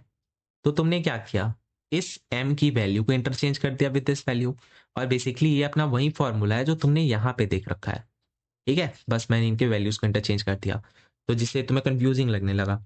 सो तुम्हें एटलीस्ट ये वैल्यूज पता होनी चाहिए, जिनकी वजह से तुम कन्वर्ट करके डिफरेंट वैल्यू तक जा सकते हो। बिकॉज क्वेश्चन ऐसे क्रिएट हो सकते हैं, for example you are attempting any exam और वहाँ पे मल्टीपल चॉइस के क्वेश्चन आते हैं, तो वहाँ पे वो ऑड वन सेलेक्ट करने को बोल सकते हैं, आप बोल सकते हैं रॉन्ग फॉर्मूले को सेलेक्ट करो, और इन्हीं फॉर्मूले से वो तीन चार आपस में डेरिवेटिव के साथ जनरेट कर दे, तो तुम कंफ्यूज हो जाओगे। बट अगर बेसिक स्ट्रांग रहेगी तो फिर रट्टा मारने की जरूरत नहीं किसी फॉर्मूले की। और बेसिक में यही है, जो ये डिफरेंट छोटे छोटे जो फॉर्मूले हैं जो आपस में को रिलेटेड है, जो इंटरचेंज हो सकते हैं, उन चीज़ों को याद रखना, बाकी सब कर लोगे, ठीक है। और बेसिकली एक और हमें छोटा फॉर्मूला मिलने वाला है, that is mu R is equal to 1 plus chi, ठीक है, मैग्नेटिक ससेप्टिबिलिटी प्लस 1। यानी कि जो यहाँ पे रिलेटिव परमिटिविटी होता है, ये काई से एक नंबर ज्यादा होता है, मतलब एक बड़ा होता है, ठीक है। फॉर एग्जाम्पल अगर काई की वैल्यू 499 है, तो यहाँ पे जो म्यू आर होगा वो 500 होगा, that is just an example, ठीक है। तो यहाँ पे जो म्यू आर है that is also dimensionless quantity, because एक चीज को हमेशा याद रखना, जो तुमने यूनिट मेजरमेंट में देख रखा है, तुम कभी भी दो डिफरेंट डायमेंशन वाले क्वांटिटीज को ऐड कर ही नहीं सकते हो, ठीक है। तो it's just like N revision for unit and measurement, ठीक है। तो तुमने यूडी यूनिट एंड डायमेंशन में देख रखा है कि कभी भी दो डिफरेंट जो डायमेंशंस होते हैं never added and they are never subtracted. अब तुम सोचोगे कि ये थोड़े से अलग हैं, तो मैं बता दूं this is from the NCERT के लाइंस, ठीक है। ये एनसीईआरटी में तुम्हारे प्रॉपर्ली दे रखे हैं and you if you haven't watch तो तुम उसको प्लेलिस्ट में जाकर चेक कर लो। यूनिट एंड डायमेंशन का कोई लेक्चर ज़्यादा बड़ा नहीं है, आई थिंक 1.5 आवर का होगा या 1 आवर का होगा, ठीक है, टोटल जो लेक्चर है उसका। सो this thing is important. Basically अगर देखो तुम ऐड और सब्सट्रैक्ट नहीं कर सकते हो अगर तो तुम्हारे डिफरेंट डायमेंशन है, बस उसको तुम मल्टीप्लाई कर सकते हो या तुम उसको डिवाइड कर सकते हो, this thing is possible. But adding and subtraction this thing is not possible. That is why अगर तुमने यहाँ पे म्यू आर को सिंपली 1 प्लस काई के साथ एडिशन शो कर रखा है, तो दैट मीन्स यहाँ पे जो म्यू आर होगा ये इक्वल होगा डायमेंशन इन टर्म्स ऑफ 1 के, और जो म्यू आर होगा इक्वल होगा इन डायमेंशन इन टर्म्स ऑफ काई के। सो that is why it is dimensionless quantity. और बेसिकली यहाँ पे जो म्यू आर है that is the relative magnetic permeability of a substance, और इस चीज को तुम्हें हाईलाइट रखना है, ठीक है। अब कंफ्यूज ये नहीं होना कि यहाँ पे म्यू आर है वहां पे म्यू नॉट है, तो म्यू नॉट की अलग वैल्यू है। म्यू नॉट क्या है, that is the permittivity of vacuum, ठीक है। और जब तुम म्यू आर को देखते हो ना, that is the relative magnetic permeability of the substance, तो यहाँ पे रिलेटिव टर्म ऐड हो जाता है। और जहां पे भी बेसिकली रिलेटिव होता है वहां पे क्या होता है, डायमेंशनलेस होता है, but not in the case of the velocity. Because जहां पे रिलेटिव वेलोसिटी आ जाए ना, बिकॉज जो तुम्हारी रिलेटिव वेलोसिटी होती है ना, उसके जो डायमेंशंस होते हैं वो तुम्हारे वेलोसिटी के डायमेंशंस होते हैं। बिकॉज तुमने यहाँ पे सिंपली रिलेटिव जो टर्म यूज होता है ना, ये वेलोसिटी में अप्लीकेबल नहीं हो पाता, बिकॉज तुम खुद समझदार हो क्यों नहीं होता। एंड बेसिकली हम डेविएट हो रहे हैं अपने चैप्टर से, ठीक है, ये यूनिट डायमेंशन से रिलेटेड है। So you can go and watch that lecture, ज़्यादा पढ़ा नहीं है, कर लेना उसको, वो बेसिक्स होते हैं। और ऐसा नहीं है कि वो इंपॉर्टेंट नहीं है, ये ज़्यादा इंपॉर्टेंट है। आई थिंक इससे ज़्यादा इंपॉर्टेंट वो चैप्टर है, ठीक है, तो दोनों को ध्यान देना। तो यहाँ पे हमने क्या रखा है, हमने म्यू की वैल्यू रखी है, और ये वाले फॉर्मूले काफ़ी इंपॉर्टेंट होते हैं बिकॉज ये आपस में इंटरचेंज करने को आ जाते हैं और बच्चे कंफ्यूज हो जाते हैं। So the magnetic permeability of a substance that is the mu and has the same dimensions and unit as the mu naught. और बेसिकली जो तुम्हारा म्यू होता है ना, that is mu naught into mu R, ठीक है। तो इस चीज को ध्यान देना। तो यहाँ पे जो म्यू है वो क्या है, मैग्नेटिक परमेबिलिटी है, और ये जो म्यू नॉट है इन द वैक्यूम के टर्म्स में है, और ये जो म्यू आर है रिलेटिव के टर्म्स में है, ठीक है। So the three quantities जो काई है, म्यू आर है एंड म्यू है, these are interrelated and only one of them is independent, ठीक है। and given one the other two may be easily determined। तो इस चीज को हाईलाइट कर लो, सॉरी पेन ले लिया मार्कर की जगह पे। तो यहाँ पे जो काई है, म्यू आर है एंड म्यू है, ये आपस में इंटर रिलेटेड है, एंड कोई भी एक क्या होता है, इंडिपेंडेंट होता है, and given one the other two may be easily determined, ठीक है। तो एक पता हो तो तुम दो की वैल्यू को पता कर सकते हो, नथिंग हार्ड हेयर। तो इस चीज को ध्यान देना। और यहाँ पे तुमने किनको किनको बोला है, तुमने यहाँ पे बोला है म्यू को, म्यू नॉट को, सॉरी म्यू को, म्यू आर को और काई को, इन तीनों को तुमने आपस में बोला है इंटरडिपेंडेंट, ठीक है। So let's check the example 5.5। A solenoid has a core of a material with relative permeability 400। तो relative permeability क्या होता है, म्यू आर होता है, and the windings of the solenoid are insulated from the core, और इनके पास current है 2 ampere, यानी कि यहाँ पे एक्सटर्नल फील्ड एच भी जनरेट हो सकता है। So if the number of turns that is 1000 per metre, so we have to calculate H M B, और जो मैग्नेटाइजिंग करंट आई एम होता है, इन चारों को हमें कैलकुलेट करना है। तो पहले हम अपने वैल्यूज को लिख लेते हैं, हमें क्या क्या values given in the question. So we know that current जो है वो है 2 एम्पेयर, ठीक है। हमारे पास जो म्यू आर है दैट इज इक्वल टू 400, अपने पास जो एन है दैट इज इक्वल टू 1000, और कोई एक्स्ट्रा डाटा है नहीं है, ठीक है। तो चलो हम पहले फाइंड आउट करते हैं अपने एच को, ठीक है। तो एच के लिए तुमने एक फॉर्मूला मैंने तुम्हें बताया था, वो क्या था, B naught divided by mu naught. अगर तुमने ये फॉर्मूले को नहीं लिखा है तो मैं तुम्हें बता दूं, यहाँ पे मैंने बताया था तुम्हें, ये रहा वो फॉर्मूला, ठीक है। तो चलो अब इसको हम सॉल्व कर लेते हैं। अब बी नॉट जो होता है वो क्या होता है, म्यू नॉट एन आई फिर इसको तुम म्यू नॉट से डिवाइड करोगे। सो दैट इज द थिंग मैं जो तुम्हें बोल रहा था, यहाँ पे जो एच होता है ये इंडिपेंडेंट होता है relative permeability, sorry relative permeability, या तुम कह सकते हो मैग्नेटिक परमिलिटी के इंडिपेंडेंट है, यानी कि म्यू नॉट से ये इंडिपेंडेंट है। ठीक है, तो ये एच क्या हो गया, एन आई हो गया। एन की वैल्यू तुम्हें 1000 पता है, आई की वैल्यू तुम्हें 2 पता है, तो सिंपली तुम इसको 2000 बोल सकते हो ना। एम्पियर और मीटर इनका जो डायमेंशन होता है उनको याद रख लेना। तो ए हमें मिल गया। अब बी में हमें क्या फाइंड आउट करना है, हमें फाइंड आउट करना है B, that is the magnetic field. तो मैग्नेटिक फील्ड के लिए तुम्हारे पास जो फॉर्मूले मिलते हैं उसको तुम सिंपली कैसे लिख सकते हो, म्यू नॉट एन आई, ऐसे हम लिख सकते हैं इसको। Okay, but in the question हमें म्यू आर भी गिवन है, तो इस फॉर्मूले को हमें मॉडिफाई करके कुछ ऐसा लिखना होगा, बिकॉज यहाँ पे म्यू आर गिवन है, दैट इज सही। अगर क्वेश्चन नहीं होता तो हम इसको कंसिडर कर भी नहीं रहे थे, ठीक है, बट अगर है तो हमें कंसिडर करना होगा। तो यहाँ पे जो म्यू नॉट है और म्यू आर है, तो पहले बात मैंने म्यू नॉट की वैल्यू तुम्हें बताई थी, वो क्या होता है 4 पाई × 10⁻⁷। ये क्वेश्चन में तुम्हें नहीं बताने वाले, इतना याद रखना, तुम्हें खुद से इसको याद रखना होगा। म्यू आर की बताएंगे वो वैल्यू, म्यू नॉट की नहीं बताएंगे, ठीक है। एन की वैल्यू 1000 है, आई की वैल्यू 2 है, तो ये हो गया 2000, तो ये हो जाएगा -2 and this will change to 1 tesla. ठीक है, तो इसको तुम कैलकुलेट कर लेना, इजी सी कैलकुलेशन है, कोई टफ नहीं है, ठीक है। तो अब देखते हैं थर्ड में क्या फाइंड आउट करना था। थर्ड में हमें मैग्नेटाइजेशन फाइंड आउट करना है, यानी कि कैपिटल एम। तो इसको तुम कैसे लिख सकते हो, magnetic movement divided by volume, ये एक फॉर्मूला होता है। एक जो फॉर्मूला हमने देखा था, इसके लिए हमने देखा था एक formula, that was H is equal to B divided by mu naught minus M, ये भी एक फॉर्मूला हमने देखा था। तो इस फॉर्मूले को हम इजिली अप्लाई कर सकते हैं, बिकॉज हमें इनके वैल्यूज इन द टर्म्स पता है। जो बी है वो अपना 1 टेस्ला है, जो म्यू नॉट है इसकी वैल्यू होती है 4 पाई × 10⁻⁷, ठीक है, और माइनस एम है, और एच की वैल्यू क्या है 2000 है। तो फाइंड आउट करते हैं।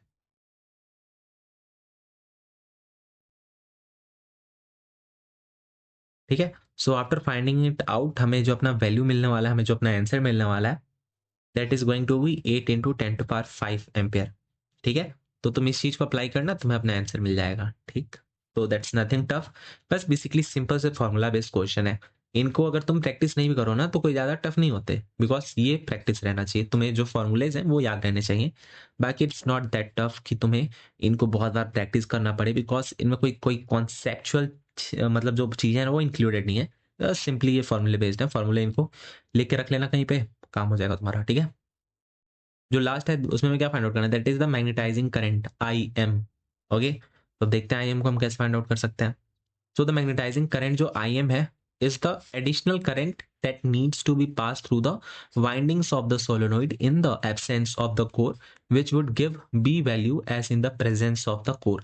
तो ये जो डेफिनेशन है ना, देखो ये तुम्हारे टेक्स्ट में नहीं था, बट इन्होंने तुम्हारे ये जो इन टेक्स्ट के जो क्वेश्चन है आप इन्होंने ऐड कर दिया, तो इस फॉर्मूले को भी तुम्हें देखना है, उससे पहले ये जो डेफिनेशन उसको तुम हाईलाइट कर लो। तो यहाँ पे जो मैग्नेटाइजिंग करंट होता है, सोचो कि जब कोर अवेलेबल था, जब कैपिटल एम को तुम लेके विद द कैपिटल एम जो तुम मैग्नेटिक फील्ड निकाल रहे थे, तो उस वैल्यू के बराबर तुम्हें वैल्यू लाना होगा जब कोर नहीं होगा। ठीक है, तो उस चीज को हम क्या बोलते हैं, मैग्नेटिक करंट बोलते हैं। ठीक है, इसका फॉर्मूला भी कोई ज्यादा टफ नहीं है, सिंपल सा फॉर्मूला है, B is equal to mu R N I plus I M. ठीक है, तो इस फॉर्मूले को याद कर लो, परेशान होने से ज्यादा बेहतर है।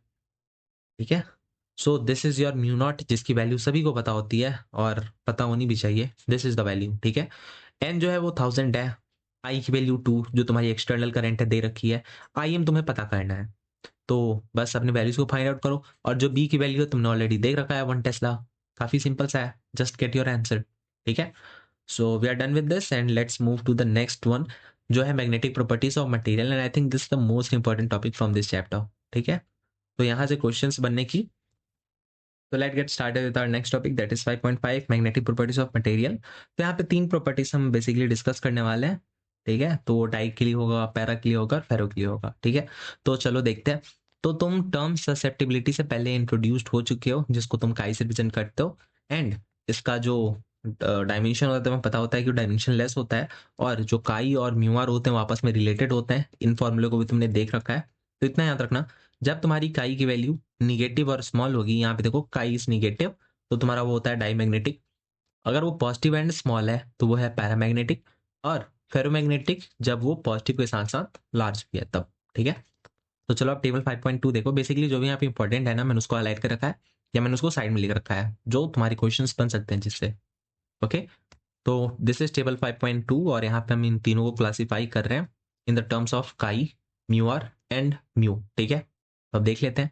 So the first one is the diamagnetic. तो तुम यहाँ पे देख सकते हो जो काई है उसकी वैल्यू क्या है, निगेटिव है, वो 0 से छोटी है और -1 के बराबर या -1 से बड़ी है, तो इस चीज को ध्यान देना। ठीक है, पैरा में वो क्या है, पॉजिटिव तो है बट उतनी भी ज्यादा बड़ी नहीं है, एप्सिलॉन से छोटी है। तो यहाँ पे एप्सिलॉन टर्म याद रखना, ई से रिप्रेजेंट करते हैं, बेसिकली ऐसे दिखता है कुछ। और जो तुम्हारा फेरो के लिए है, और यहाँ पे जो काई है वो काफी बढ़िया है as compare to 1, greater than 1। ठीक है, फिर तुम आते हो म्यू आर के टर्म्स में। तो ये जो 1 से छोटी होगी यहाँ पे जो म्यू आर होती है, बट ये 0 से बड़ी या 0 के बराबर हो सकती है। तो मैं इसको ऐसे लिख सकता हूँ, -1 to 0। तुम्हारी आसानी के लिए मैं यहाँ पे लिख दे रहा हूँ। ठीक है, so this is for the diamagnetic. ये इनके बीच में होता है, कौन, जो काई की वैल्यू है। ठीक है, निगेटिव है, -1 से 0 के बीच में होगी ये। जो म्यू आर है ये कहाँ से कहाँ तक होता है, 0 to 1। और यहाँ पे जो म्यू नॉट है ये ग्रेटर होता है एज कंपेयर टू म्यू, यानी कि वैक्यूम की जो मैग्नेटिक परमेबिलिटी है वो ग्रेटर होती है मैग्नेटिक परमेबिलिटी से। सिमिलरली यहाँ पे तुम देख सकते हो डिफरेंट वैल्यूज को। यहाँ पे जो म्यू आर है ग्रेटर देन 1 है, जो काई है वो भी ग्रेटर देन 1 है, और जो म्यू है that is also greater than mu naught. तो इस चीज को ध्यान देना जब तुम देखो, डाईमैग्नेटिक की थोड़ी सी अलग है और पैरा और फेरो आपस में हल्के से रिलेटेड है। ओके, तो हम रीजन भी देखेंगे क्यों रिलेटेड है, तुम इन दोनों मटेरियल्स को इंटरचेंज भी कर सकते हो बेसिकली। तो यहाँ पे इतना ध्यान देना, काई जो है ये निगेटिव के टर्म्स में होती है, पहली चीज तुम्हें मिल गई। जो यहाँ पे रिलेटिव परमेबिलिटी होती है ये 0 से 1 के बीच में हो सकती है। ठीक है, जो तुम्हारा तीसरा पॉइंट है, यहाँ पे जो म्यू नॉट होता है वो ग्रेटर होता है म्यू से। So this thing is very important in terms of the diamagnetic. तो देखो डाईमैग्नेटिक असल में होता क्या है। तो यहाँ पे जो बी होता है रिपेल्स द डाईमेटिक सब्सटेंस, यानी कि जो मैग्नेटिक फील्ड होती है वो रिपेल करती है। और तुम यहाँ पे जो behaviour of the magnetic field lines देखोगे डाईमैग्नेटिक के, तो तुम यहाँ पे खुद ही देखो ना, एक रिपल्सन सा क्रिएट होते हुए तुम्हें दिख भी रहा होगा। ठीक है, वहीं जो पैरामैग्नेटिक है वहां पे रिपल्सन तुम्हें नहीं मिल रहा है। तो इसको चलो हाईलाइटेड पोर्शन को देख लो। Field lines repelled in the diamagnetic है, field lines inside is reduced. तो दोनों फोन को देख लो, ऐसा नहीं कह रहा है कि अंदर फील्ड लाइंस है ही नहीं। एक फील्ड लाइन से यहाँ पे जाते हुए तुम्हें दिख रहा है ना, तो यहाँ पे एक ही नहीं जाता, बस मैं बताने का एक तरीका होता है बुक का, जिसमें ये पता चलता है as compare to the paramagnetic या फेरीमैग्नेटिक ये रिड्यूस्ड होता है। So field line inside is reduced, field line is repelled. 2 points मिल गए इन द डायमैग्नेटिक। देखो तीसरा, tendency to move from the stronger to the weaker part of the external magnetic field, यानी कि जहां पे मैग्नेटिक फील्ड ज्यादा होती है वहां से कम मैग्नेटिक फील्ड की तरफ जाना ये प्रीफर करता है, यानी कि रिपेल करता है। ठीक है, so in most cases this reduction is slight being 1 part in 10 to the power 5 when placed in the non-magnetic field the bar will tend to move from the high to low field. Okay, तो basically यहाँ पे जो first जो statement था ना, जो यहाँ पे 1 part in 10 to the power 5 है, इस चीज को ध्यान देना। ये 1 पार्ट 10 to the power 5 को क्या बोल रहा है, जो रिडक्शन हो रहा है ना जो तुम्हारे मैग्नेटिक फील्ड में इनसाइड द मटेरियल, ये उस चीज को बता रहा है। तो यहाँ पे हाईलाइट कर लेना, the field lines are repelled और expelled and the field inside the magnet is reduced. अब ये कितना रिड्यूस हो रहा है, जो फील्ड है वो होता है 1 part in 10 to the power 5। So this thing is important और इसको क्वेश्चन के तौर पर पूछा जा सकता है, कोई ज्यादा टफ है नहीं है। ओके, मेमोराइज करने वाला डाटा है। फिर जब ये नॉन यूनिफॉर्म मैग्नेटिक फील्ड में होता है तब के केसेस के बारे में बोल रहा है। The bar will tend to move from high to low field, वहीं weaker to stronger to weaker की तरफ वाला सीन है यहाँ पे भी। नाउ यहाँ पे मैंने ग्राफ बना रखा है जो तुम्हारी बुक में नहीं दे रखा था, बट क्वेश्चन से पूछे जाते हैं। तो ये किसके टर्म्स में है, काई के टर्म्स में है और टी के टर्म्स में है। ठीक है, तो यहाँ पे एक चीज को हाईलाइट करना, यहाँ पे जो तुम्हारा निगेटिव है, ठीक है, तो इनको याद रख लेना। फिर ये है तुम्हारा पैरा के लिए और ये है तुम्हारा फेरो के लिए। तो पहले तुम डाई को देख लो, फिर जो डिफरेंट पैरा और जो फेरा है उनके हम साथ साथ देखते चलेंगे। ठीक है, so let's read the next statement for the diamagnetic. The simplest explanation, wait, the simplest explanation, okay यार दिखेगा ही नहीं यार तुम्हें, वो डाईमैग्नेटिज्म इज एज फॉलो। तो देखो कैसे है, electron in an atom orbiting around the nucleus possesses the orbital angular momentum, ठीक है, and this orbiting electrons are equivalent to current carrying loop and thus possesses the orbital magnetic moment। अब यहाँ पे जो डायमैग्नेटिक के जो भी properties जो भी तुम्हारी जनरेट हो पा रही है उनके बारे में बोल रहा है। तो ये जो पॉइंट्स है ना, मैं इनको साइड में लिख रखा है बिकॉज यहाँ पे जो तुम्हारे स्टेटमेंट है वो काफी इंटरकनेक्टेड है और काफी कंफ्यूजिंग है, so it's better to read from here. तो यहाँ पे देखो म्यू जो है that is the orbital magnetic movement, ठीक है। सो यहाँ पे जो इलेक्ट्रॉन्स होते हैं ऑर्बिट करते हैं इन द न्यूक्लियस, और इनके पास क्या होता है, ऑर्बिटल एंगुलर मोमेंटम, जिसको हमने ऑलरेडी देख रखा है। और यहाँ पे जो ऑर्बिटल एंगुलर मोमेंटम होते हैं उसको मैं एल से रिप्रेजेंट करता है, और एल का क्या होता है, that is M V R, या तुम इसको N S divided by 2 pi बोल सकते हो। और बेसिकली तुमने इनको कहाँ पे देखा हुआ है, मॉडर्न फिजिक्स में देख रखा है तुमने इसको, एटॉम्स वाले चैप्टर में, ठीक है। तो यहाँ पे जो ऑर्बिटिंग करने वाले जो तुम्हारे इलेक्ट्रॉन्स हैं, this are equivalent to the current carrying loop, so possesses the mu. और जो म्यू है वो क्या है, that is the orbital magnetic movement. तो ये किसकी वजह से आ पा रही है, जो भी डायमैग्नेटिक के अंदर है ये आ पा रही है बिकॉज ऑफ दिस इलेक्ट्रॉन्स जो घूम रहे हैं ऑर्बिट न्यूक्लियस के चारों तरफ। बेसिकली अब तुम इनको हाईलाइट कर लो, जो एग्जांपल्स होते हैं bismuth, copper, lead, silicon, nitrogen, water and NaCl, so this were the example for your diamagnetic. तो यहाँ पे जो जो इंपॉर्टेंट है उनको तुम दिमाग रख लेना बिकॉज क्वेश्चन पूछे जा सकते हैं। जैसे वाटर होता है, या तुम्हारे कॉमन सॉल्ट हो गया, या तुम्हारे लेड हो गया, कॉपर हो गया, बिस्मथ हो गया, नाइट्रोजन हो गया, so this thing are diamagnetic. Now यहाँ पे देखो, diamagnetic substances are the one which resultant magnetic movement in an atom is zero. Okay, so when the magnetic field is applied, those electron having the orbital magnetic movement in the same direction slows down, और जो opposite direction में होते हैं वो speed up कर जाते हैं, and that is why zero हो जाता है। So this happens due to the induced current in the accordance of the Lenz law, which you will study in the chapter 6, जो हमने ऑलरेडी देख रखा है। अपोज करता है, कोई भी चेंज होता है ना मैग्नेट, जो तुम्हारा कंडक्टर होता है तो उसको अपोज करता है। So thus the substance develops the magnetic moment and direction opposite to the applied field, and hence एक रिपल्सन सा जनरेट हो जाता है। तो इस चीज को तुम हाईलाइट कर लेना। अगर तुम्हें दिक्कत हो रही है तो ये लो, मैं इरेज कर देता हूँ इसको, ठीक है, और इसको मैं दोबारा कर देता हूँ क्योंकि मुझे लगा कि तुम्हें प्रॉब्लम हो रही होगी, ठीक है। तो इसको हाईलाइट करते हैं पहले थोड़े से डार्कर कलर से, क्योंकि ये थोड़ा इंपॉर्टेंट है। Diamagnetic substance are the one which resultant magnetic movement, जिसको हम एम से रिप्रेजेंट करते हैं, current into ampere, sorry current into area I A. तो उनके पास क्या होता है, वो वैल्यू उनकी जीरो होती है, यानी कि मैग्नेटिक मूवमेंट की वैल्यू जीरो होती है इन द डायमैग्नेटिक। तो पहला पॉइंट हमें मिला। Now when the magnetic field is applied, those electron having the orbital magnetic movement यानी कि L in the same direction, जिस डायरेक्शन में तुम्हारी मैग्नेटिक फील्ड अप्लाई हुई है, उनका स्ट्रेंथ क्या होता है, वो हो जाते हैं स्लोज डाउन। और जो अपोजिट डायरेक्शन में होते हैं, जिस डायरेक्शन में तुमने मैग्नेटिक फील्ड अप्लाई कर रखा है, वो स्पीड अप हो जाते हैं, ठीक है।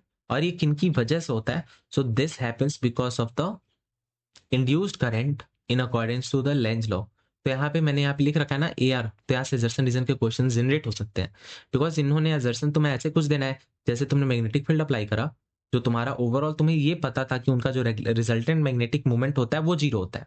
इस स्टेटमेंट में कोई प्रॉब्लम नहीं है in the diamagnetic.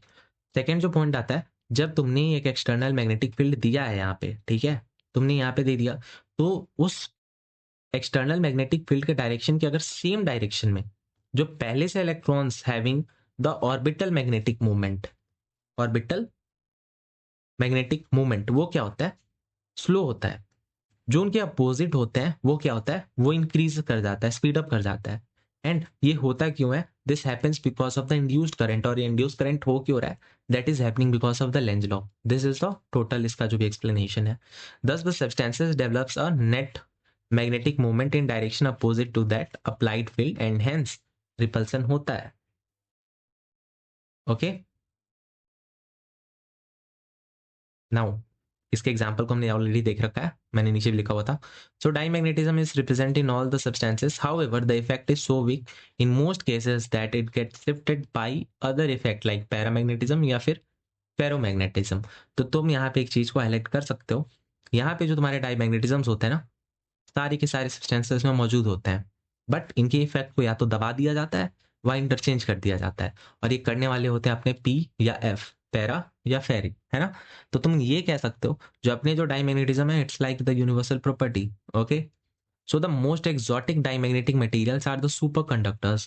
These are metals cooled at very low temperature which exhibit both perfect conductivity and perfect diamagnetism. Here the field lines are completely expelled. That is why जो तुम्हारा काई है उसका value -1 है, जो तुम्हारा म्यू आर है वो 0 है। और ये किसके लिए बोल रहे हो, जो तुम्हारे परफेक्टली कंडक्टिविटी एंड परफेक्टली जो डायमैग्नेटिज्म वाले सब्सटेंस हैं, जो तुम्हारे लिए एक अच्छा कंडक्टर के यूज में काम आ रहा है, उनकी वैल्यूज है।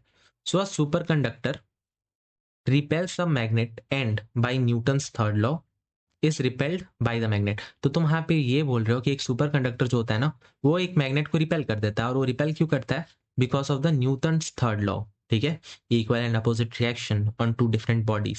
So the phenomenon of perfect diamagnetism in superconductor is called Meissner's effect, and I think this is the most important statement जो यहाँ से क्रिएट हो सकता है, बिकॉज जिन्होंने एनसीईआरटी नहीं पढ़ी होगी ना, इन वर्ड्स को जानते तक नहीं होंगे, मिशनर इफेक्ट, या फिर जो तुम्हारे मॉड्यूल्स होते हैं वहाँ पे भी बताए जाते होंगे, it's nothing hard. But module में इतना याद रखना, एनसीईआरटी से कॉपी करा जाता है, बट एनसीईआरटी में मॉड्यूल से नहीं। So NCERT will be your first preference अगर तुम हल्का सा दिमाग रखते हो अपने पास तब, ठीक है, बिकॉज थोड़ा सा टफ होता है, I know that, but this is important to do. उसके बाद तुम अपने मॉड्यूल को करो जितनी बार करना है, बट एक बार तो इसको रीड करना तो बनता है ना, खुद सोचना। तो इतना याद रखो, जो मिजनर इफेक्ट है that is related to the diamagnetism. Okay, so let's move to the next one। so after the name of the discoverer, जो सुपर कंडक्टिंग मैग्नेट्स होते हैं can be gainfully exploited in variety of situations. तो अब देखो ये जो super conductor magnet है उनसे हम क्या क्या कर सकते हैं। तो यहाँ पे जो एक एग्जांपल दे रखा है that is running magnetically levitated super fast trains, जो एग्जांपल होते हैं बुलेट ट्रेन्स के। ठीक है, तो इनसे ट्रेन भी दौड़ाया जा सकता है, काफी स्पीड में जाएंगे। Okay okay, so our this topic finish, but उससे पहले तुम एक स्टेटमेंट है ना, थोड़ा सा इंपॉर्टेंट है, इसको और अच्छे से समझ लो। लेट मी टेल यू, मैं यहाँ से थोड़ा इरेज करता हूँ, ठीक है, और मैं यहीं पे एक्सप्लेन कर देता हूँ इन चीज़ों को। ज़्यादा बड़ा नहीं है, that is why I need only small space. For example, तुमने यहाँ पे जो स्टेटमेंट देखा है, let me highlight that with different highlighter. When the magnetic field applied, those electron having the orbital magnetic moment in the same direction slows down। So actual statement ये था, जो diamagnetic substances होते थे वो क्या होते थे, उनका जो रिजल्टेंट मैग्नेटिक मूवमेंट होता था वो 0 होता था, यानी कि वो इनिशियल कंडीशन में तुम कह सकते हो कि वो न्यूट्रल थे। ठीक है, मैग्नेटिक मूवमेंट उनका 0 था, बट आफ्टर ऑल तुमने एक एक्सटर्नल मैग्नेटिक फील्ड दिया जिसकी वजह से जिन इलेक्ट्रॉन्स की जो डायरेक्शन थी ऑर्बिटल मैग्नेटिक मूवमेंट की सिमिलर डायरेक्शन में थी, फॉर एग्जाम्पल ये इस डायरेक्शन में है, तुमने एक्सटर्नल मैग्नेटिक फील्ड भी इधर दे रखा है, सो इनकी जो स्पीड थी वो डिक्रीज होती थी, और जिनकी अपोजिट थी डायरेक्शन उनकी स्पीड इंक्रीज होगी। ठीक है, and this happen due to the induced current. तो जो जिसकी स्पीड डिक्रीज होती है वो रुकना चाहता है, और जिनकी स्पीड इंक्रीज होती है वो और स्पीड में जाना चाहता है। And finally because of this यहाँ पे तुम्हारा जो मैग्नेटिक फील्ड है वो इंड्यूस हो पाता है, और and this happens because of this Lenz law. ठीक है, और यहाँ पे क्यों हो पा रहा है, बिकॉज यहाँ पे करंट इंड्यूस हो पाता है। So all this is because of the Lenz law. बस हो गया, दिस इज थोड़ा सा इंपॉर्टेंट, दैट इज वाई मैंने यहाँ पे 2 बार बोल दिया। ठीक है, let's move to the next topic that is the paramagnetism. और पैरामैग्नेटिज्म में बेसिक वाली जो बातें वो हमें पता है, जैसे कि यहाँ पे मैग्नेटिक ससेप्टिबिलिटी पॉजिटिव होती है, स्मॉल होती है। सो यहाँ पे चलो देखते हैं, this is weekly magnetised. Okay, so when placed in an external magnetic field, ये अपना मैग्नेटिक नेचर शो करता है बट वीकली शो करता है। So they have tendency to move from the region of weak magnetic field to the strong magnetic field, जो कि अपोजिट होता है with the diamagnetic. So they get weakly attracted to the magnet, यानी कि तुम कह सकते हो it's like a weak magnet. ठीक है, द इंडिविजुअल एटॉम और आयंस और molecules of a paramagnetic material possesses a permanent magnetic dipole movement of their own, जो कि मैग्नेट डाई मैग्नेटिक वाले कंडीशंस में नहीं था, है ना। तो उस चीज को मैंने यहाँ पे साइड में लिख रखा है। So let's read here. So weak to strong magnetic field जाना चाहते हैं, दिस आर वीकली अट्रैक्टेड, पहला स्टेटमेंट अपना मिल गया। जो दूसरा है, this possesses the permanent magnetic dipole movement, और डाइपोल मूवमेंट हमें पता होता है क्या होता है। ठीक है, एम जो है यहाँ पे वो पोल स्ट्रेंथ है, हमने बाकी के दूसरे चैप्टर्स में इसको देखा, और स्टार्टिंग जो फर्स्ट लेक्चर था उसमें हमने इसको देख रखा था ऑलरेडी। ठीक है, तो यहाँ पे तुम लिख लो इंडिविजुअल एटम्स, थोड़ा सा इंपॉर्टेंट है, इंडिविजुअल एटम या आयन या मॉलिक्यूल्स पैरामैग्नेटिक के, और बाकी तुम अपना स्टेटमेंट को यहाँ से फॉलो कर लो, possesses the permanent magnetic dipole moment. ठीक है, so in the presence of external magnetic field B naught, जहाँ पे अपना वीकली अट्रैक्शन शो करता है, which is strong enough and at low temperatures the individual atomic dipole moment can be made to align and point in the same direction as b naught। ठीक है, तो यहाँ पे जो सेम डायरेक्शन है इसको भी थोड़ा ध्यान देना, सेम डायरेक्शन में अलाइन होते हैं।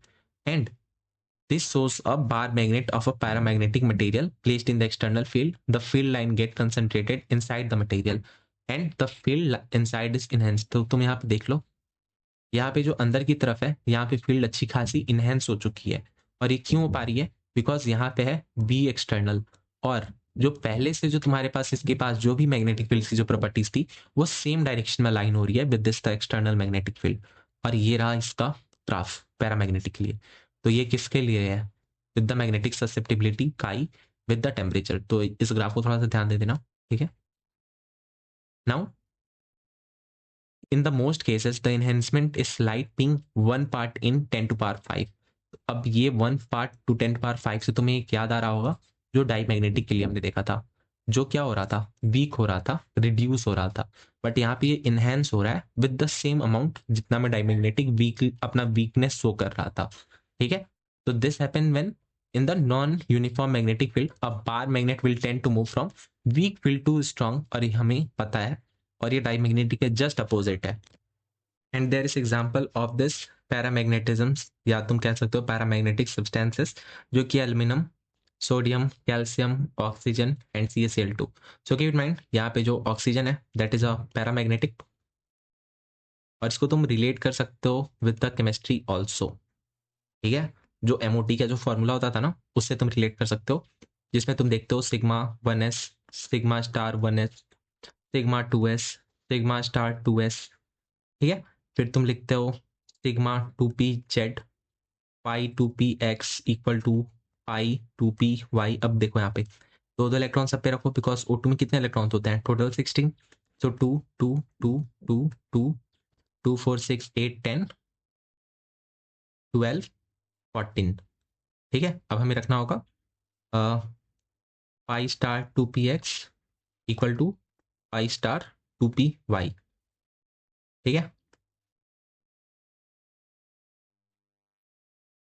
तो यहाँ पे 1 1 ईच मिल गया, एंड बिकॉज ऑफ दिस तुम कह सकते हो यहाँ पे अनपेयर्ड इलेक्ट्रॉन है, एंड दैट इज वाई ये क्या है, दिस इज पैरामैग्नेटिक। तो ये बेसिकली केमिस्ट्री से रिलेटेड होता है, बट मैंने बता दिया। ठीक है, ये फॉर्मूले होते हैं MOT के। So let's read for the paramagnetic material, both जो तुम्हारा मैग्नेटिक ससेप्टिबिलिटी है एंड μr है, this are depend only on the material. ऐसा नहीं होता, not only on the material but also in the simple fashion on the sample temperature. ठीक है, तो ये टेम्परेचर पे भी डिपेंडेंट होता है, सैंपल टेम्परेचर पे। यहाँ पे टर्म सैंपल यूज हो रखा है तो थोड़ा हाईलाइट कर लो इसे। मटेरियल के साथ साथ यहाँ पे टेम्परेचर की भी रिक्वायरमेंट है। So as the field is increased और the temperature is lowered, the magnetization increases until it reaches the saturation value at which point dipole perfectly align with the field. तो इसको लिख लेना चाहिए, तो यहाँ पे मैंने हाईलाइट कर रखा है, तुम इसे देख लो। फील्ड इंक्रीज या फिर तुम्हारा टेम्परेचर डिक्रीज, इन दोनों कंडीशन में क्या होता है, magnetisation increase until it reaches the saturation value at which point all the dipoles are perfectly aligned with the field। और ये कंडीशंस उनको फॉलो करना चाहिए, या तो तुम फील्ड को इंक्रीज करो वरना टेम्परेचर को डिक्रीज करो। एंड बेसिकली यहाँ पे ये भी होता है व्हेन इन द यहाँ पे कोई प्रेजेंस नहीं होता है कोई से एक्सटर्नल मैग्नेटिक फील्ड का, सो यहाँ पे जो तुम्हारा मैग्नेटाइजेशन होता है that is magnetic movement. Okay, तो ये रैंडम ओरिएंटेड होता है और फाइनली यहाँ पे कोई अट्रैक्शन शो नहीं करता, so there is a need of the external magnetic field. आप लिख लो पैरामैग्नेटिक नीड्स एक्सटर्नल बी। ठीक है, एंड ऑल्सो यहाँ पे जो काई होता है that is inverse of temperature in the paramagnetic. But जो तुमने डाईमैग्नेटिक में देखा था यहाँ पे जो काई था और टेम्परेचर था, दोनों इंडिपेंडेंट थे। तो इन चीज़ों को ध्यान देना। और यहाँ पे ये डिपेंडेंट है in the case of paramagnet. और कभी भी अगर टेम्परेचर तुमने ज़्यादा हाई कर दिया तो रैंडमनेस ज़्यादा हो जाएगी और बहुत हार्ड हो जाता है उस कंडीशन में इनको परफेक्टली अलाइन करना और एक सर्टेन टेम्परेचर पे इनको अट्रैक्ट करा पाना, ठीक है। सो लोअर टेम्परेचर ही प्रीफर्ड होता है, दैट इज वाई यहाँ पे हमने क्या लिखा है, temperature lower and field higher, ठीक है। सो इन दैट कंडीशन यहाँ पे अट्रैक्शन हम क्रिएट कर सकते हैं, या तुम कह सकते हो कि अपना जो भी प्रोसेस है उसको हम परफेक्टली ओरिएंट कर सकते हैं जिससे अट्रैक्शन एक शो करा सके, ठीक है। और एक और पॉइंट यहाँ पे ध्यान देना, यहाँ पे जो मैग्नेटिक फील्ड इनसाइड होता है then the magnetic field outside. Okay, so this is all about this paramagnetic. और इसके ग्राफ को देख लो, this is important and that is I am showing. यहाँ पे जो काई होता है that is inverse of temperature, और यहाँ पे जो काई है that is independent of temperature in the diamagnetic. और यहाँ पे फेरोमैग्नेटिक और पैरामैग्नेटिक का ग्राफ है। तो ये जो ऊपर वाला पोर्शन है दैट इज रिप्रेजेंटिंग द फेरो, और जो नीचे वाला पोर्शन है that is representing the para. Okay, and this is the graph for this. So let's move to the ferromagnetism, and this is important as compared to both of them. Diamagnetic और para से थोड़ा सा important होता है। सो यहाँ पे देखो, पहला हाईलाइट कर लो कि ये जो फेरोमैग्नेटिज्म होता है यहाँ पे स्ट्रांगली अट्रैक्शन शो हो पाता है when in external magnetic field this are strongly magnetised. तो इस स्टेटमेंट को भी याद रखना। Now ferromagnetic substances are those which get strongly magnetized when placed in the external magnetic field. So that is why यहाँ पे मैंने पॉइंट को लिख रखा है, तो यहाँ पे मैंने हाईलाइट नहीं करा था। ओके, और ये कहाँ से कहाँ जाते हैं, from the weak magnetic field to the strong magnetic field, just like the paramagnetism, but इनकी जो मैग्नीट्यूड होती है वो स्ट्रॉन्गर होती है as compare to both of them. तो यहाँ पे देखो ये रैंडमनेस है, रैंडमली ओरिएंटेड डोमेन्स, तो ये फर्स्ट फिगर है। तो यहाँ पे देखो ये जो एरोज है ना this are representing the small domains, या तुम कह सकते हो मैग्नेटिक फील्ड एक्सटर्नली अप्लाइड जब हो रहा है सो डोमेन्स अलाइन हो जाते हैं in the direction of B, यानी कि डायरेक्शन ऑफ मैग्नेटिक फील्ड। और इन द नेक्स्ट फिगर तुम देख सकते हो डोमेन्स जो है तुम्हारे अमेलगेटेड हैं और ग्रो कर रहे हैं टू जाइंट डोमेन। आपस में इन्होंने क्या कर रखा है, एक प्रॉपर अलाइनमेंट क्रिएट कर लिया है। पहले वाले जो डोमेन्स हैं स्मॉल स्मॉल हैं, बट जो बी वाले कंडीशन में है after introduction of the external magnetic field इन्होंने अपने आप को एक बड़े से डोमेन में क्रिएट कर लिया है। एंड दैट इज वाई तुमने यहाँ पे बोल रखा था जब एक्सटर्नल मैग्नेटिक फील्ड होती है तो ये स्ट्रांगली मैग्नेटाइज करने की पावर रखते हैं, क्षमता होती है इनकी, ठीक है। So let's read further. The individual atom ions या फिर molecules in a ferromagnetic material possesses a dipole movement as in the paramagnetic material. But यहाँ पे कुछ चेंजेस होते हैं, वो डिफरेंस होते हैं, वो क्या होते हैं, they interact with one another in such a way that they spontaneously align themselves in common direction over a macroscopic volume called the domain। तो तुम यहाँ पे डोमेन को लिख सकते हो। डोमेन क्या होता है, मैक्रोस्कोपिक वॉल्यूम, ठीक है। और यहाँ पे तुम खुद ही देखो ये एक सर्टेन वॉल्यूम, यहाँ पे ये जो हर एक बॉक्स है ना, मैंने वॉल्यूम की तरह तुम्हें रिप्रेजेंट करने की कोशिश की है।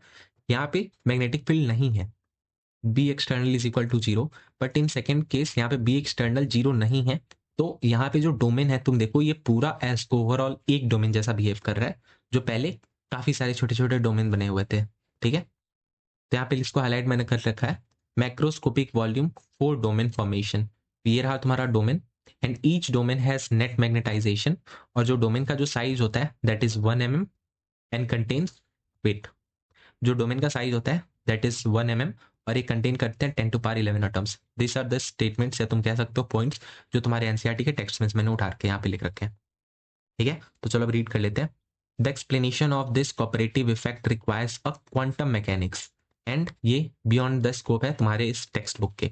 तो बस इतना ध्यान रख लो, जब तुम्हारे पास B external is equal to zero था इन द फेरोमैग्नेटिज्म, तो तुम्हारे पास कई छोटे छोटे डोमेन्स थे।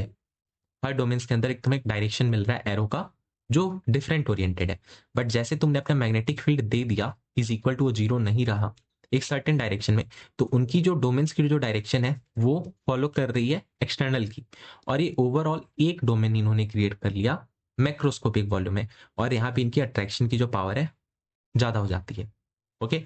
और यहाँ पे मैंने साइड में लिख रखा है और मैंने तुम्हें बता भी दिया, ठीक है। तो चलो देख लेते एक बार इसे।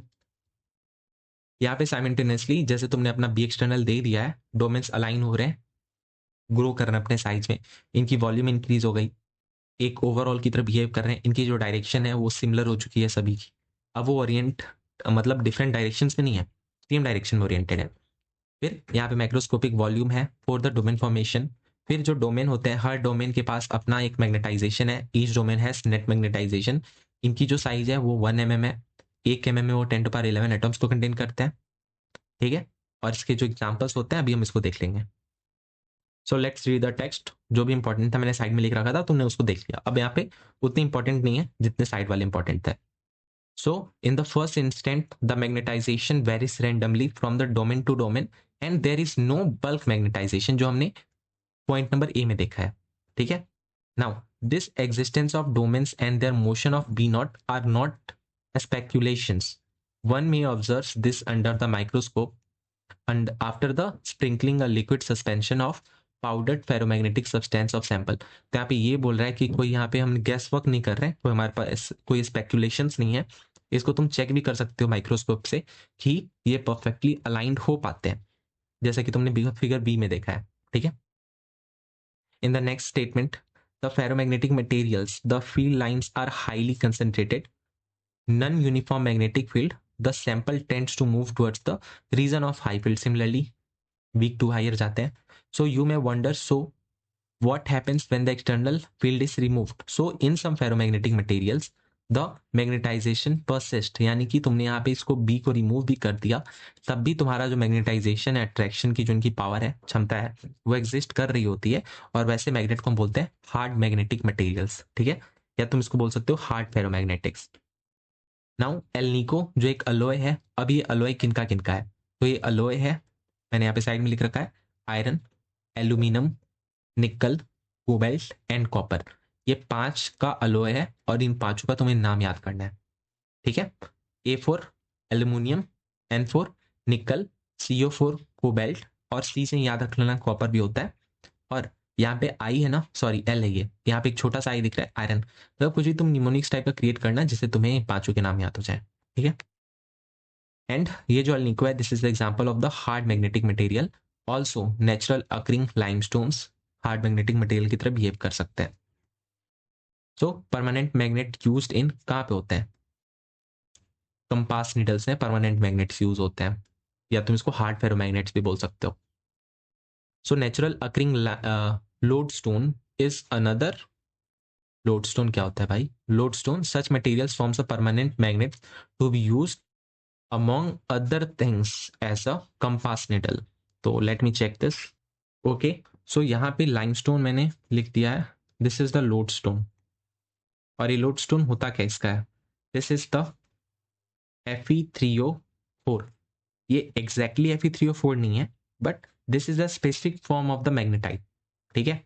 सो यहाँ पे तुम लिख सकते हो lodestone is a specific form of magnetite, ठीक है। And this is used for making the compass needles, जो कि तुम्हारे परमानेंट या तुम कह सकते हो हार्ड फेरोमैग्नेटिक्स होते हैं, फेरोमैग्नेटिज्म मटेरियल्स होते हैं। So appropriately enough such materials are called soft ferromagnetic materials. तो यहाँ पे सॉफ्ट आयरन से भी रिलेटेड चीजें हैं, तो चलो पहले हम देख लेते हैं।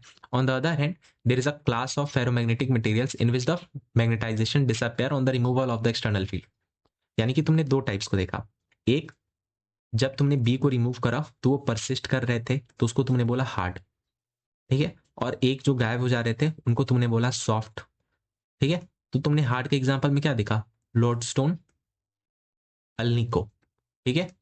फिर तुम सॉफ्ट में देख रहे हो, तो चलो अब सॉफ्ट को रीड करते हैं, ठीक है। सो सॉफ्ट फेरोमैग्नेटिक मटेरियल जिसका तुमने मैग्नेटिज्म लूज कर दिया, जैसे तुमने अपने एक्सटर्नल मैग्नेटिक फील्ड को रिमूव करा। So there are number of elements which are ferromagnetic. तो बस इतना याद रखना, सॉफ्ट फेरोमैग्नेटिक मटेरियल्स ऐसे होते हैं जो इनकी मैग्नेटिक फील्ड जैसे रिमूव होती है, इनकी मैग्नेटाइजेशन खत्म हो जाती है। और इनके एग्जांपल्स तुम्हारे सामने दे ही रखे हैं, कोबाल्ट, निकल, GD, और ये जो गोडालियम है तुम्हारे यहाँ ब्लॉक वाले हैं। फिर इनकी जो परमिबिलिटी आती है दैट इज ग्रेटर देन 1000, जो तुमने देख रखा था ना, म्यू इज ग्रेटर देन 1, तो देखो इन 1000 तक जा रही है, ठीक है। Now the ferromagnetic property depends on the temperature. और हमें पता है जो तुम्हारा डाईमैग्नेटिक होता है वो इंडिपेंडेंट था, पैरामैग्नेटिक भी डिपेंडेंट था, इनवर्सली प्रोपोर्शनल था, बट ये जो फेरोमैग्नेटिक है ये भी dependent on the temperature. So at high enough temperature ferromagnetic becomes paramagnetic and the domain structure disintegrates with temperature and the disappearance of the magnetization with the temperature is gradual. तो हम ये कह सकते हैं कि अगर तुमने टेम्परेचर बहुत ज़्यादा दे दिया तो तुम्हारे जो फेरोमैग्नेटिज्म वाले सब्सटेंस होते हैं वो कन्वर्ट हो जाते हैं इन द पैरामैग्नेटिज्म वाले सब्सटेंस, और इसको हम बोलते हैं क्यूरी टेम्परेचर. ठीक है, बस इस चीज़ को ध्यान देना. अब जो पहले तुम एक फिगर देखते थे, बेसिकली जो तुम्हारा बीएच कर्व हम बोलते थे उसको, अब ये तुम्हारे सिलेबस में इंक्लूडेड नहीं है, तुम्हारे बुक से उनको रिमूव कर दिया गया है. जो कुछ ऐसा दिखता था, ये ग्राफ होता था बिटवीन आई एंड एच, और ये कुछ इस टाइप के होते थे. ठीक है, अब तो रिमूव है. बस मैं एक छोटी सी चीज़ बता देता हूँ. मैं सॉफ्ट आयरन के बारे में बताता हूँ. ठीक है, तो ये यूज होता है ट्रांसफॉर्मर्स में. ठीक है, और बेसिकली ट्रांसफॉर्मर्स में होता है म्यूचुअल इंडक्टेंस, और ये म्यूचुअल इंडक्टेंस वाला है ना, ये एम्स का एक पीवाईक्यू है, तो इसे याद रख लेना कि ट्रांसफॉर्मर्स में म्यूचुअल इंडक्टेंस होता है. ठीक है, तो ये जो सॉफ्ट आयरन्स होते हैं इनके पास होती है लो कोरेसिविटी, और इनके पास होती है लो रिटेंटिविटी. ये बेसिकली इलेक्ट्रोमैग्नेट को बनाने में हेल्प करते हैं. हो गया, बस इतने पॉइंट्स काफ़ी हैं. ये बस एक्स्ट्रा में है, तुम्हारी बुक से रिमूव है, सिलेबस से भी रिमूव्ड है. So we are done with the chapter and let's discuss the summary and then will do the points to ponder. The science of magnetism काफ़ी पुराना है, बहुत पुराने वक्त से जाने जाते हैं. काफ़ी सारे एक्सपेरिमेंट हुए, साइंटिस्ट ने बताया, बस वही चीज़ें हैं. लाइक पोल्स क्या होते हैं, रिपेल करते हैं, अनलाइक वाले अट्रैक्ट करते हैं. Cutting a bar magnet in two leads to the two smaller magnet, क्योंकि तुम कभी भी मोनोपोल्स में एग्जिस्ट नहीं करा सकते किसी को, हमेशा वो डाइपोल में चेंज हो जाएंगे.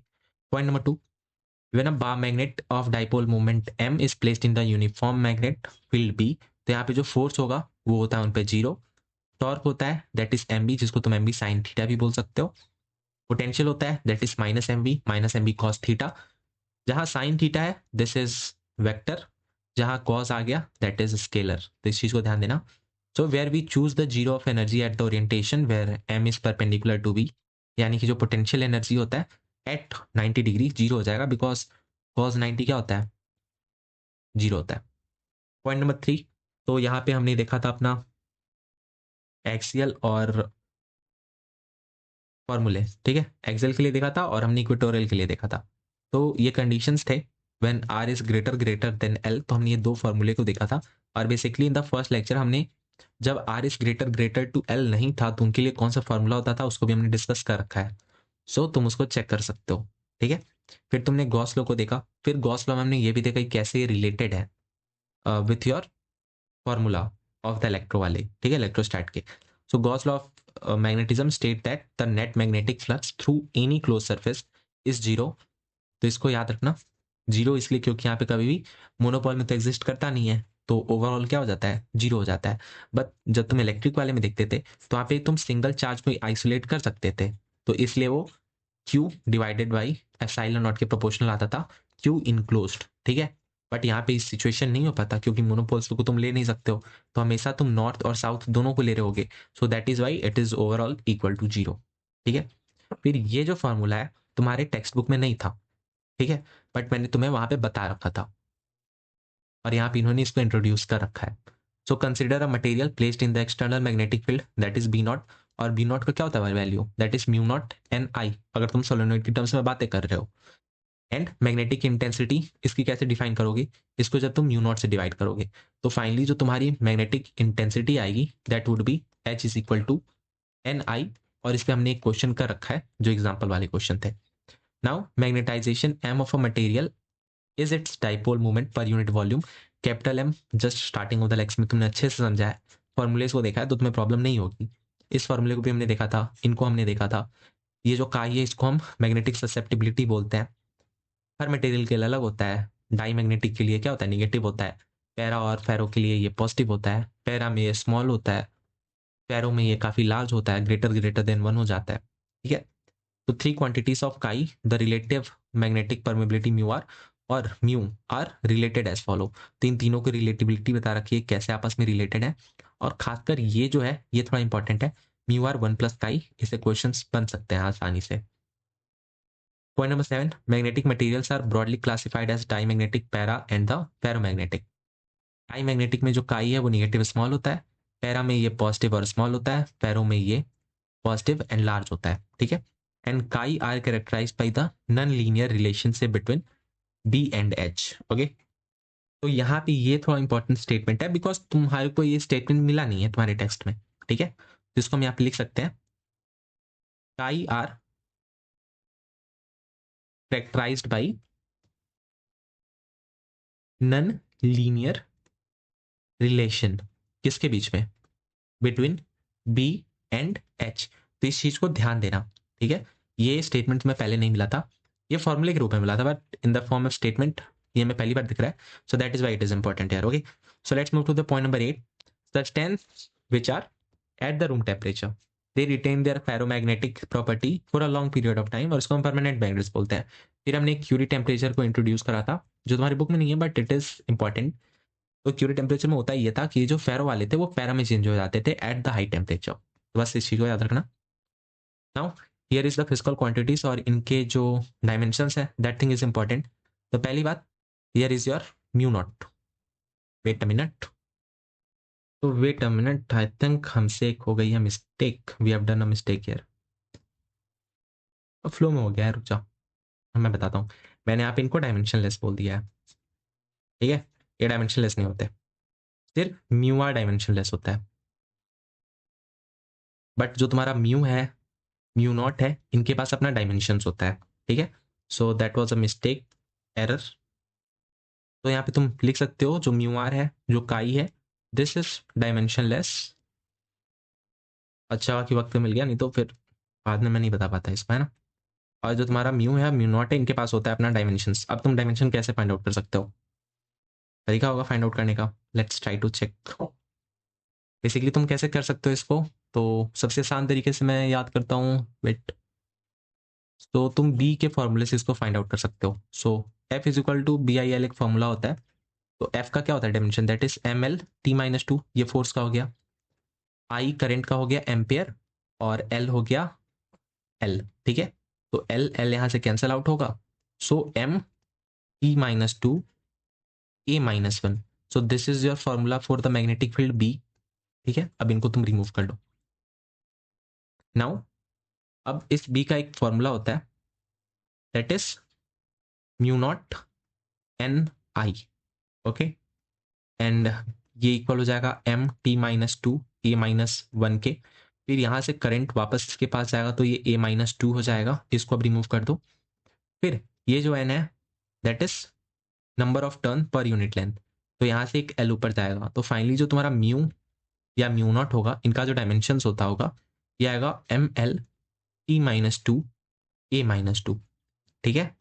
तो इस पॉइंट को ध्यान दे देना। तो ऐसे करके तुम फाइंड आउट कर सकते हो। मैंने भी तुम्हारे सामने फाइंड आउट करा, मुझे कोई याद नहीं था इसका वैल्यू, ठीक है। और ये पी वाई क्यू है बेसिकली, और ये P Y Q I think NEET 2022, okay. तो चलो अच्छा है ना, एरर हो गया तो याद आ गया, और मैंने ये भी बता दिया कि पी वाई क्यू है। और तुम इसको एक और अच्छे तरीके से याद कर सकते हो, इतना थोड़ा टफ हो जाएगा याद रखना।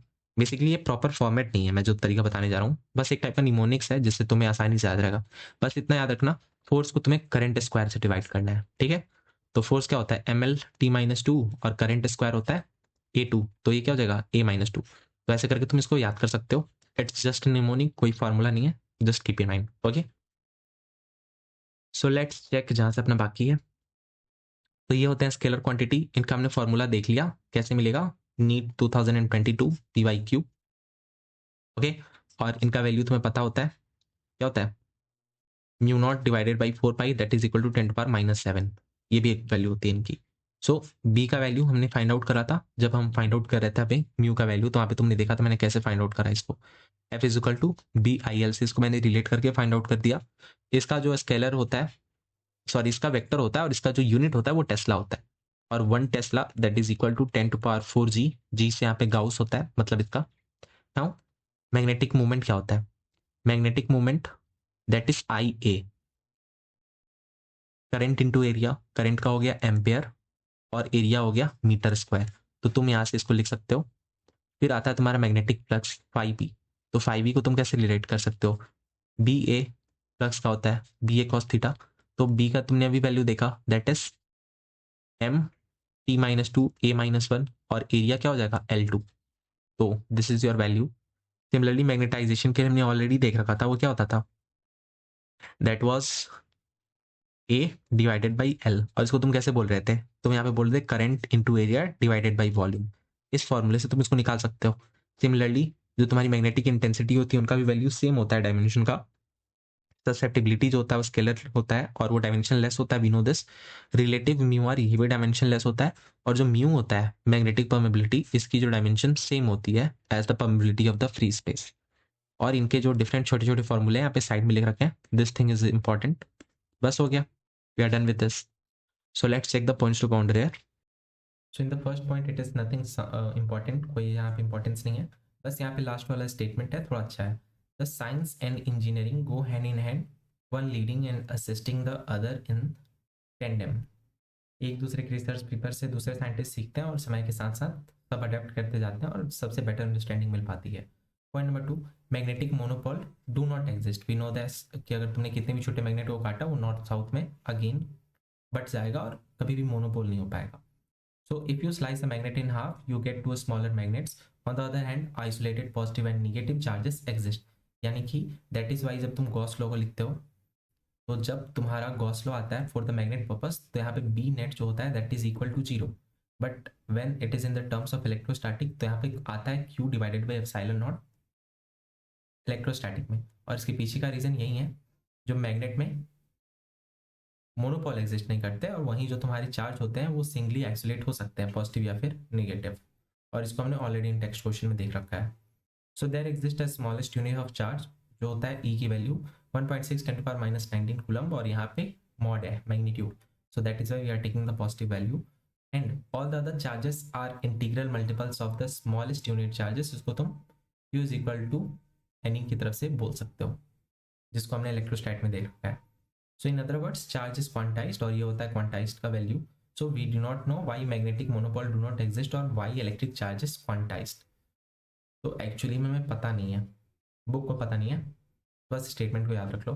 Point number 3, a consequence of the fact that the magnetic monopole do not exist is that the magnetic field lines are continuous and forms a close loop.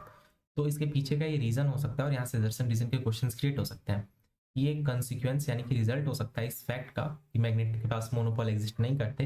That is Y जो magnetic field lines होते हैं ये continuous होते हैं और ये close loop का formation कर पाते हैं। Okay, so in contrast the electrostatic lines are force begin on a positive charge and terminate on the negative charge और फेड आउट एट इन्फिनिटी। यानी कि जो चार्ज वाली कंडीशन में होता है वो पॉजिटिव टू निगेटिव जाता है या फिर पॉजिटिव से इन्फिनिटी की तरफ चला जाता है जो फील्ड लाइंस होते हैं। बट जो तुम्हारे मैग्नेट वाले में वो एक क्लोज लूप की फॉर्मेशन कर पाते हैं। सो यहाँ पे एक डिफरेंस होता है in the value of this magnetic susceptibility काई से, जिसको हम रिप्रेजेंट करते हैं। तो जब तुम इन अ डाईमैग्नेटिक देखते हो तो यहाँ पे क्या बोलते हो, जो रिडक्शन होता है in the terms of the magnetic fields वो क्या होता है, 1 part of 10 to the power 5। So यहाँ पे इसको ऐसे रिप्रेजेंट करा है। और पैरामैग्नेटिक में जो इंक्रीज होता है that is 1 part 10 to the power 5। तो यहाँ पे देखो पॉजिटिव में है, इन वैल्यूज को याद रखना, this is important for you. Okay, so let's move to the next point, this is the point number 5। So there exist a perfect time magnet, जिसको हम बोलते हैं सुपर कंडक्टर। और सुपर कंडक्टर के कुछ कंडीशंस होते हैं, दिस इज द कंडीशन जो तुमने टेक्स्ट में भी देखा और इसमें भी देखा पॉइंट्स ऑफ ऑर्डर में। So this thing is important. तो यहाँ पे जो मैग्नेटिक ससेप्टिबिलिटी है in the superconductor that is -1। Okay, and जो यहाँ पे मैग्नेटिक परमेबिलिटी है that is equal to 0, and जो रिलेटिव वाली परमेबिलिटी है that is also equal to 0। So this is for the superconductor and that is important for your papers. Okay, so there is external magnetic field is totally expelled. Interestingly, the material is also perfect conductor. However, there exists no classical theory which ties with the two properties together, and the quantum mechanics theory by Barden, Cooper, and यहाँ पे Schrieffer explains this effect, and the BSC theory was proposed in 1957 and was eventually recognized by the Nobel Prize. बस इतना याद रखना, यहाँ पे एक BSC theory होती है that is related to this time magnetic, and time magnetic में भी रिलेटेड है टू द सुपर कंडक्टर्स। ठीक है। So this theory is called BCS और ये साइंटिस्ट के नेम पे बेस्ड है। Point number 6, diamagnetism is universal, जो मैंने तुम्हें स्टेटमेंट बता रखा था, बिकॉज हर जो भी ऑब्जेक्ट होता है, जो भी तुम्हारे एलिमेंट है, कंपाउंड है, सबके पास डायमैग्नेटिज्म होता है, बस उनको दबाने के लिए पैरामैग्नेटिक या जो फेरोमैग्नेटिक होते हैं वो स्ट्रॉन्गर होते हैं। So this is the universal property and it's present in all materials, but it is weak and hard to detect if the substance is para or ferromagnetic. So this statement was also in your text, but ये universal term नहीं था वहाँ पे जो मैंने बता रखा था। Point number 7, we have classified material as diamagnetic, para and the ferromagnetic. However, there exists an additional type of magnetic material और उसको हम क्या बोलते हैं? पेरीमैग्नेटिक, एंटी फेरीमैग्नेटिक, स्पिन ग्लास एटसेट्रा, जिसके प्रॉपर्टीज होते हैं वो एक्सॉटिक होते हैं, मिस्टीरियस होते हैं, जिसको हमें पढ़ना नहीं है। तो हमें किसके किसके बारे में देखना है? हमें डाई मैग्नेट, पैरा और फेरो। फेरो की स्पेलिंग ध्यान देना, FERRO। अब इससे तुम कंफ्यूज नहीं होना, फेरी इज डिफरेंट, ठीक है, and ferro is different. So we are done with the chapter और यहाँ पे मैग्नेटिज्म यूनिट कंप्लीट हो जाता है टोटल। मैग्नेटिज्म यूनिट हो गया, फिर मॉडर्न फिजिक्स की यूनिट हो गई, ऑप्टिक्स की यूनिट हो गई, और 12th क्लास में we are only left with the one chapter, नहीं मैग्नेटिज्म एक चैप्टर और बाकी है, आई थिंक इलेक्ट्रोमैग्नेटिक वेव्स, तो उसको हम लोग देख लेंगे in the next lecture. So thanks for watching and stay connected, do subscribe, like and comment, this thing is necessary, okay, bye.